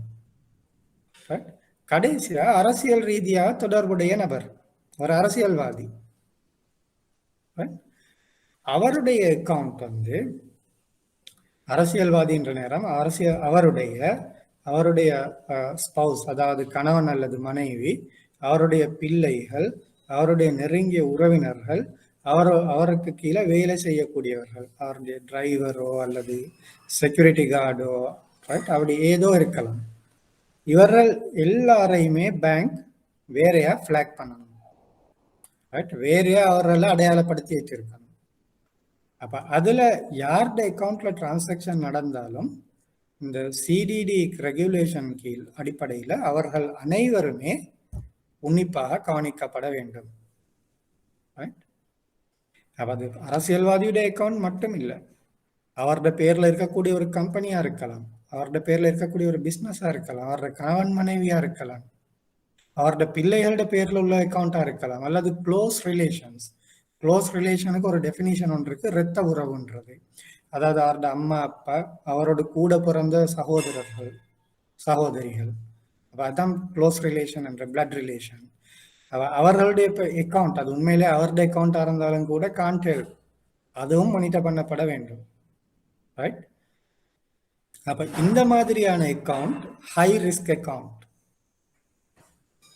ஓகே, அதுக்காக எல்லா அரசியல்வாதியும் கெட்டவர்கள் இல்லை. ஆனா உலக நடவடிக்கையை பொறுத்தவரையில இவர்களுடைய அக்கௌண்டல் மூலமா தான் இத மாதிரியான நடவடிக்கைகள் அதிகமாக நடக்கிறதாக அந்த FTF நிறுவனம் கண்டுபிடிச்சிருக்கிறாங்க, சர்வதேச நிறுவனம். அதனால இதெல்லாமே அந்த FTF ரெகுலேஷன் தான் நாங்களும் இம்ப்ளிமெண்ட் பண்றோம். அவை அவர்களுடைய கருத்துப்படி இந்த மாதிரி தான் வாடிக்கையாளர்கள் வகைப்படுத்தப்பட வேண்டும். அப்ப இதுல ஆக மேல இருக்கிறவர் வந்து அவருடைய இந்த சட்டவிரோத நடவடிக்கைக்கான இடர்நேர்வு குறைவு, ஆக கீழே இருக்கிறவர்கள் இந்த சட்டவிரோத நடவடிக்கைகள் ஈடுபடுறதுக்கான சந்தர்ப்பங்கள் அதிகமாக காணப்படுகின்றது. இதுல ஒரு மூன்றாம் தரப்பு வாடிக்கையாளருக்கு நான் ஒரு உதாரணம் தரேன், ரைட்? இது இலங்கையில நடந்த உண்மையான சம்பவம். ஆனா எந்த ஊர் யார் கண்டுபிடிச்சது அது ஒன்றும் சொல்ல இயலாது, ரைட்? இப்ப ஒரு நபர் ஒன்று இருக்கிறாரு, அவரோட பேர்ல ஒரு அக்கௌண்ட் ஒன்று இருக்குது. அந்த அக்கௌண்ட்டுக்கு வந்து எந்த நாளுமே சல்லி டிபாசிட் ஆகிக்கொண்டிருக்குது, அதே மாதிரி விட்ரோவலும் நடக்குது, ரைட்? அப்ப இதுல வந்து ஒரு பெரிய அமௌண்ட், மில்லியன் கணக்கு அமௌண்ட் டிபாசிட் ஆகிருக்கு, அதே மாதிரி விட்ரோவலும் நடந்து கொண்டிருக்குது. இது அந்த குறிப்பிட்ட பேங்க் ஒரு கொஞ்சம் காலத்துக்கு பிறகு தொடர்ந்து இப்படி கிட்டத்தட்ட 2 வருஷம் அப்படி நடக்கிறதால ஒரு பேங்க்கு கொஞ்சம் டவுட் சொல்லி அவங்க அதை வந்து அந்த லோ என்ஃபோர்ஸ்மெண்ட் அத்தாரிட்டிக்கு இன்ஃபார்ம் பண்ணாங்க. அப்போ அந்த லோ என்ஃபோர்ஸ்மெண்ட் அத்தாரிட்டியால் அது சிஐடிக்கு பாரம் கொடுத்தோன்னே சிஐடி அவர் இன்வெஸ்டிகேஷன் வந்து செஞ்சாங்க. செஞ்சுட்டு சொன்னால் அவர்களால் கிட்டத்தட்ட 6 மாதம் அது யாருடைய அக்கௌண்ட் வந்து தேடிக்கொள்ளலாம் போயிட்டுருச்சு. கடைசியில் தேடி தேடி தேடி எப்படியோ 6 மாதத்துக்கு பிறகு அந்த ஆளை கண்டுபிடிச்சேன்னு சொன்ன என்னது, அவர் ஒரு ஒரு வாழை தோட்டத்தில் அந்த வாழை மரத்துக்கு தண்ணி போறதுக்கு கால்வாய் வெட்டி கொண்டு இருந்திருக்கிறார். இப்போ இவரை பிடிச்சி கேள்வி கேட்டா அவர் சொல்றாரு, இல்லை எனக்கு அப்படி ஒரு அக்கௌண்ட் வந்து இல்லை. இப்போ இவர் கேட்குறாங்க, ஓகே இந்த பேங்க்ல உனக்கு அக்கௌண்ட் ஒன்று இருக்கா இந்த பிரான்ச்ல? இல்லை எனக்கு அப்படி ஒரு அக்கௌண்ட் வந்து இல்லை. திரும்ப அவரை விசாரிச்சு பார்த்தா என்ன நடந்திருக்குன்ற, இவர்கிட்ட யாரோ வந்து சொன்னாங்களாம், அவங்களோட ஐடென்டி கார்டு தாங்க, நாங்களும் மாதம் 5000 ரூபா தரோம். ஐடென்டி கார்டு கொப்பி ஒன்று தான் வேணும், மாதம் 5000 ரூபா தராங்க. அப்போ அந்த ஐடென்டி கார்டு கொப்பியை எடுத்துட்டு போயிட்டு அது ஒரு அந்த அந்த குறிப்பிட்ட வங்கியில குறிப்பிட்ட கிளையில அக்கௌண்ட்டை திறக்கணும். அக்கௌண்ட்டை திறக்கணும். அப்போ அதை எப்படி திறக்கலாம்? ஏன் பேங்க்குக்கு போனால் அவங்க ஐடென்டி கார்டையும் பார்ப்பாங்க, ஆளையும் பார்ப்பாங்க. எப்படி திறக்கலாம்னு பார்த்தா, அந்த ஐடென்டி கார்டை வாங்கினவர் ஏற்கனவே அந்த பேங்க்ல வேலை செஞ்சு ரிட்டையர்ட் ஆன ஆஃபீஸர் உண்டு. அவர் ஒரு ரிட்டையர்ட் ஆஃபீஸர். அவருக்கும் அந்த குறிப்பிட்ட பிரான்ச் மேனேஜருக்கும் கனெக்ஷன். அப்ப இந்த ஏற்கனவே ரிட்டையர்ட் ஆன ஆஃபீஸரும் அந்த பேங்க் மேனேஜரும் சேர்ந்து தான் இந்த கணக்கை திறந்திருக்கிறாங்க. அப்ப அந்த அவருக்கு எவ்வளவு கிடைச்சிருக்குது? ஐடென்டி கார்டு உள்ளவருக்கு 5000 ரூபாய் கொடுத்துருக்குறாங்க, அந்த ரிட்டையர்ட் ஆஃபீஸருக்கு 50000 ரூபாய் ஒரு மாசம் கொடுத்துருக்குறாங்க, மேனேஜருக்கும் கிட்டத்தட்ட அது மாதிரி ஒரு கணக்கு கொடுத்துருக்குறாங்க. அப்ப இது 2 வருஷமா இந்த டிரான்சாக்ஷன் நடந்து கொண்டிருக்குது. அது உண்டு, அது ஒரு எக்ஸாம்பிள். இன்னொரு இப்ப நான் சொல்றேன், இந்த வங்கிகள் எப்படி இந்த இந்த இப்ப இது ஏற்கனவே சொன்னேன், ப்ராக்டிக்கலி இதை செய்யறது சரியான கஷ்டம். ஏன்னு கேட்டா அதுல வந்து அந்த மெஷினால இதை கண்டுபிடிக்க முடியாது. அப்ப ஹியூமன் ஜட்ஜ்மெண்ட் வந்து முக்கியம். ஆனா கெட்ட நேரத்துக்கு அந்த சம்பந்தப்பட்ட நபர் இதோட சம்பந்தப்பட்டு இருந்தா அவர் ஒரு நாளும் அதை வெளியில காட்ட மாட்டார். பார்த்தா நான் சொல்ல வரேன். இன்னொரு விடயம், இதே மாதிரி தான் இது ஒரு சட்டவிரோத நடவடிக்கை. இதண்டா நியூஸ்லையும் கூட வந்தது, உங்களுக்கும் சில நேரம் தெரிஞ்சிருக்கும். ஃபர்ஸ்ட்டுக்கு நான் சொன்னது நியூஸ்ல வரல, ரெண்டாவது விஷயம் நியூஸ்ல வந்த விஷயம். இவரும் ஒரு ரிட்டையர்ட் ஆஃபீஸர், பேங்க் ஆஃபீஸர். அவரோட வீட்டில் ஒரு பேங்கே நடத்தி கொண்டிருந்திருக்கிறாரு. அவர் அந்த அந்த இதை மாதிரி சட்டவிரோத ஆட்கள்கிட்ட கடன் சல்லியை டிபாசிட் எடுக்கிறது, அவர்களுக்கு கடன் கொடுக்கறது, அந்த அவரோட வீட்டில் அவரே ஒரு பேங்க் நடத்திட்டு இருந்தாரு. அதுல எல்லாமே தொடர்பு பட்டது இந்த சட்டவிரோத வியாபாரத்தோடு தொடர்பு பட்டவர்கள். அப்ப இது மாதிரி நிறைய எக்ஸாம்பிள் இருக்குது. இலங்கையில எல்லாம் இலங்கையில நடந்தது, கிட்டத்துல நடந்தது அதுதான். அப்ப இதை வந்து இவ்வளவு பாரதூரமான ஒரு விடயம். அதுக்கு காரணம் என்னன்னு கேட்டீங்கன்னா, இந்த சிடிடி படிக்கிறதுக்கு லேசா இருந்தாலும் கூட அதை இம்ப்ளிமெண்ட் பண்ணி அது யாரு சந்தேகத்துக்கிடம் கண்டுபிடிச்சு அவர்களை மொனிட்டர் பண்றதுன்ற சரியான கஷ்டமான ஒரு வேலை. ஆனாலும் கூட எங்களுக்கு அதை செய்யாம இருக்கவும் இயலாது. இயலுண்ட வரையில் நாங்க இதை குறைக்க பார்க்கணும். அப்படி இல்லைன்னு கேட்டா அந்த நான் ஏற்கனவே சொன்ன உதாரணங்கள்ல நடந்த மாதிரி நடந்து கொண்டே இருக்கும். அப்ப அதாவது அந்த வங்கி முறைமை இந்த சட்டவிரோத நடவடிக்கைக்கு பயன்படுத்தப்பட்டு கொண்டே இருக்கும். அதை ஏழண்ட மட்டும் குறைக்கிறதுக்காகத்தான் இந்த தேவைப்பாடுகள் முக்கியமாக செய்ய வேண்டி காணப்படுகின்றது. ஓகே, அப்ப நீங்க இப்ப உங்களோட எக்ஸாமுக்கு என்ன தெரிஞ்சிருக்கணும்னு கேட்டா, இந்த இந்த 4 விடயம், பண தூய்மையாக்கல், பயங்கரவாத நிதியுதவி, அதை தடுக்கிறதுக்காக வாடிக்கையாளரை எப்படி அறிந்து கொள்ற, அடுத்தது வாடிக்கையாளரை தொடர்ந்து அக்கறையாக கொண்டு அவரை கண்காணிக்கிறது. இப்ப முதலாவது 2ம் சட்டவிரோத நடவடிக்கை, அதை குறைத்துக் கொள்றது எப்படி என்றது அடுத்த 2லையும் சொல்லப்பட்டிருக்கு. அப்ப இந்த விடயங்கள் தெரிஞ்சிருக்கணும். அடுத்தது பண தூய்மையாக்கல்ல காணக்கூடிய இந்த இந்த 3 கட்டங்கள் என்னன்றதை நீங்க தெரிந்து கொள்ளணும். ரைட், பிளேஸ்மெண்ட்ல என்ன நடக்கும், லேயரிங்ல என்ன நடக்கும், இன்டிகிரேஷன்ல என்ன நடக்கும். அடுத்தது இந்த சட்டவிரோத நடவடிக்கை தொடர்பாக சர்வதேச ரீதியில செயல்படக்கூடிய, ரைட், அதுக்கு தேவையான ரெகுலேஷன் கொடுத்து அதை கண்காணித்து அதுக்குரிய அந்த பெனால்டி, சஸ்பென்ஷன் அதெல்லாம் கொடுக்கக்கூடிய நிறுவனங்கள்ல முக்கியமான நிறுவனங்கள் என்ன? முக்கியமான நிறுவனங்கள்ன்ற நேரம் FATF கட்டாயம், அதான் நம்பர் 1 இன்ஸ்டிடியூஷன், ரைட், உலகத்துல FATF. அடுத்தது வேர்ல்ட் பேங்க், IMF. அடுத்தது இது office of foreign assets control. அடுத்து இந்த UN செக்யூரிட்டி கவுன்சில். இந்த நிறுவனங்களோட பெயர்கள் நீங்க ஒரு 4 நிறுவனங்களோட பெயர்கள் தெரிந்து கொண்டா போதும். அதுக்கு பிறகு இலங்கையில இந்த நடவடிக்கைகளுக்காக காணக்கூடிய சட்ட திட்டங்கள் என்ன? இலங்கையில 3 ஆக்டும் ஒரு ரெகுலேஷனும் காணப்படுது. அப்ப அந்த 3 ஆக்ட் என்னது? பயங்கரவாத நிதியுதவி அடக்குவதற்கான சட்டம், பண சுத்திகரிப்பு தடுப்பு சட்டம், நிதி பரிவர்த்தனை அறிக்கையிடல் சட்டம், அடுத்தது மத்திய வங்கியால் வழங்கப்பட்ட பணிப்புரைகள்.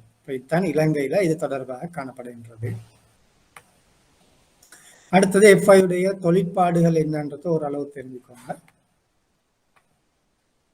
அடுத்தது இந்த கேஒய்சி சிடிடி அதுல என்ன விடயங்கள் கருத்தில் கொள்ளப்படும். இந்த இந்த இந்த ஸ்லைடில் உள்ளதை நீங்க பார்த்தீங்கன்னா போதும். இந்த 2 ஸ்லைடில் உள்ளதை பார்த்தீங்கன்னா போதும். ரைட், சிடிடியில் ஒரு பேங்க் என்னென்ன செய்யணும், அப்போ அதனுடைய ஸ்கோப் என்னது, இது ஏன் தேவைப்படுது, அதாவது இந்த வங்கிகள் பயன்படுத்தப்படுவதற்கோ அல்லது பயன்படுத்த முயற்சிக்கப்படுவதையோ தவிர்த்து கொள்றதுக்குத்தான் இந்த கேஒய்சி சிடிடி தேவைப்படுது. அடுத்தது இந்த கஸ்டமரை வகைப்படுத்தக்கூடிய இந்த 5 முறைகள். அப்ப இதுல யாருக்கு ஆக கூடுதலான இடர்நேர்வு காணப்படும், என்ன மாதிரியான வாடிக்கையாளருக்கு இடர்நேர்வு குறைவு, அவ்வளவு தெரிஞ்சிருந்தா போதும். ஓகே, இப்ப அடுத்த கிழமை நாங்க என்ன செய்யறோம், எப்படி எக்ஸ்ட்ரா கிளாஸ் தொடர்பா நீங்க என்ன முடிவு எடுத்திருக்கிறீங்க?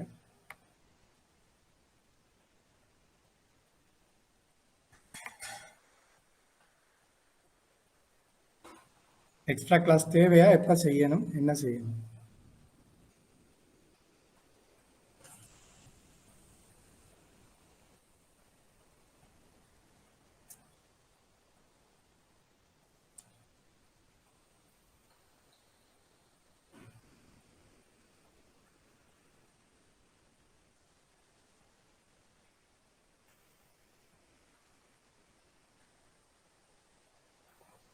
யாரும் ஆன்லைன்ல இல்லையா?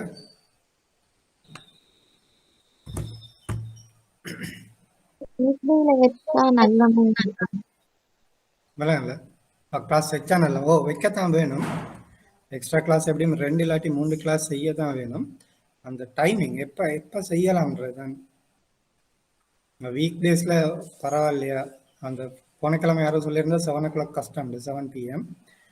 அப்படி இருந்தா எங்களுக்கு இன்னும் கொஞ்சம் முன்னுக்காக்கி செய்யலாமா?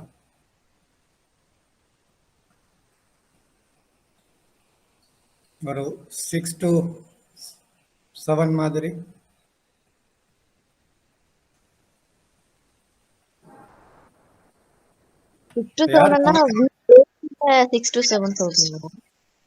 ஓகே, போன கிழமை யார் அந்த 7 மணிக்கு கஷ்டம்னு சொன்னது? இன்னைக்கு இருக்கிறாரா?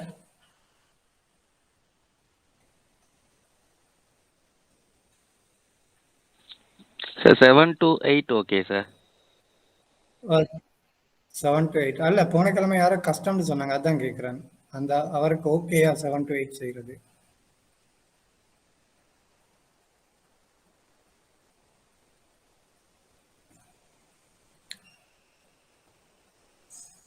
வீக் டேஸ்ல டே டைம்ல எப்படி ஒரு 3 to 4 அல்லது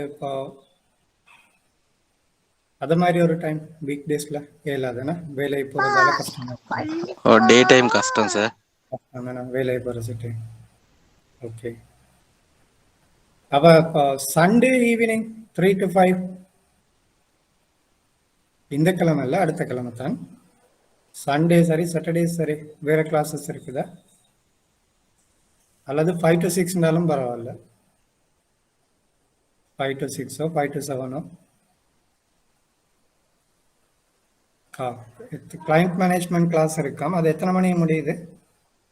உங்களுக்கு சண்டே ஃபுல் டே கிளாஸா இருக்குமாண்ணா? அப்ப week day 9 to 10. Okay sir. Okay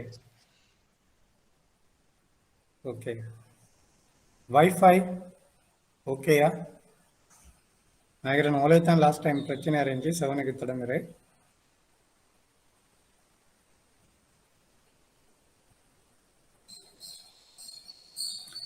okay, நிறைய பேர் 9 to 10 ஓகேன்னு சொல்லியிருக்கிறாங்க வீக் டேஸ். 9 to 10 ஓகே தானே உங்களுக்கு வைஃபை? Okay, right. ஓகே, அப்போ நிறைய பேர் அந்த டைம் ஓகேன்னு சொல்லியிருக்கிறாங்க. அப்போ நாங்கள் வீக் டேஸில் 9 to 10 ஒரு 2 கிளாஸ் செய்வோம். ரைட், அதுவும் இந்த ஆகஸ்ட் மாதம் என்ன செய்ய தேவைப்படாது, செப்டம்பர் கடைசியில் மாதிரி செய்வோம். ஓகே, இப்போ என்ன டைம் இருக்கு, நல்ல டைம் இருக்கு. இப்போ இந்த மாதம் ஆகஸ்ட் மாதத்தில் வந்து இன்னும் 2 கிளாஸ் செய்யலாம். செப்டம்பர் மாதம் இன்னும் 4 கிளாஸ், அப்போ 6 கிளாஸ் எங்களுக்கு எங்களோட நார்மல் ஷெடியூலில் செய்யலாம். செப்டம்பர் அக்டோபர் 2nd வீக் தான் உங்களுக்கு எக்ஸாம் நடக்க போகுது. நடக்குமா இருந்தா அது இன்னும் கன்ஃபார்ம் இல்லை. அப்போ அக்டோபர் மாதத்தை விட்டாலும் கூட எங்களுக்கு இன்னும் 6 கிளாஸ் அழகா செய்யலாம். ரைட், ஆகவே செப்டம்பர் கடைசியில் நான் அப்போ அந்த வீக் டேஸில் ஷெடியூல் பண்ண சொல்லி சொல்கிறேன். ஒரு 2 இல்லாட்டி 3 கிளாஸ் செஞ்சோம்னா போதும். 1 hour 3 கிளாஸ் செஞ்சால் போதும். ஓகே, அப்போ நான் IBSலுக்கு அப்படி இன்ஃபார்ம் பண்ணுறேன். செப்டம்பர் கடைசி 2 கிழமையில் வீக் டேஸ் 9 to 10 ஒரு 3 கிளாஸ் ஷெடியூல் பண்ண சொல்கிறேன். அப்போ அவங்க அதை ஷெடியூல் பண்ணிவிட்டு உங்களுக்கு இன்ஃபார்ம் பண்ணுவாங்க. அப்போ அந்த மாதிரி நாங்கள் அந்த டைமில் செஞ்சு கொள்ளலாம். Okay right. இன்னும் படிச்சதில் ஏதாவது டவுட் இருக்கா, ஏதாவது கேட்க இருக்குதா?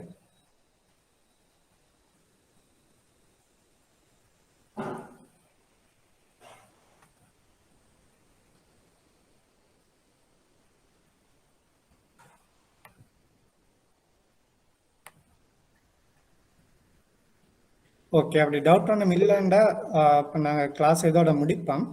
அந்த ஸ்லைட்ஸ் முடிஞ்சிட்டு அப்போ புதிய ஸ்லைட் ஒன்று இப்போ தொடங்கவே இல்லை. இதோட கிளாஸை முடிப்போம். இப்போ அடுத்த சண்டே, அடுத்த ஞாயிற்றுக்கிழமை திரும்பவும் காலையில் 8 மணிக்கு புதிய டாபிக் கொண்டு படிப்போம். Okay, thank you.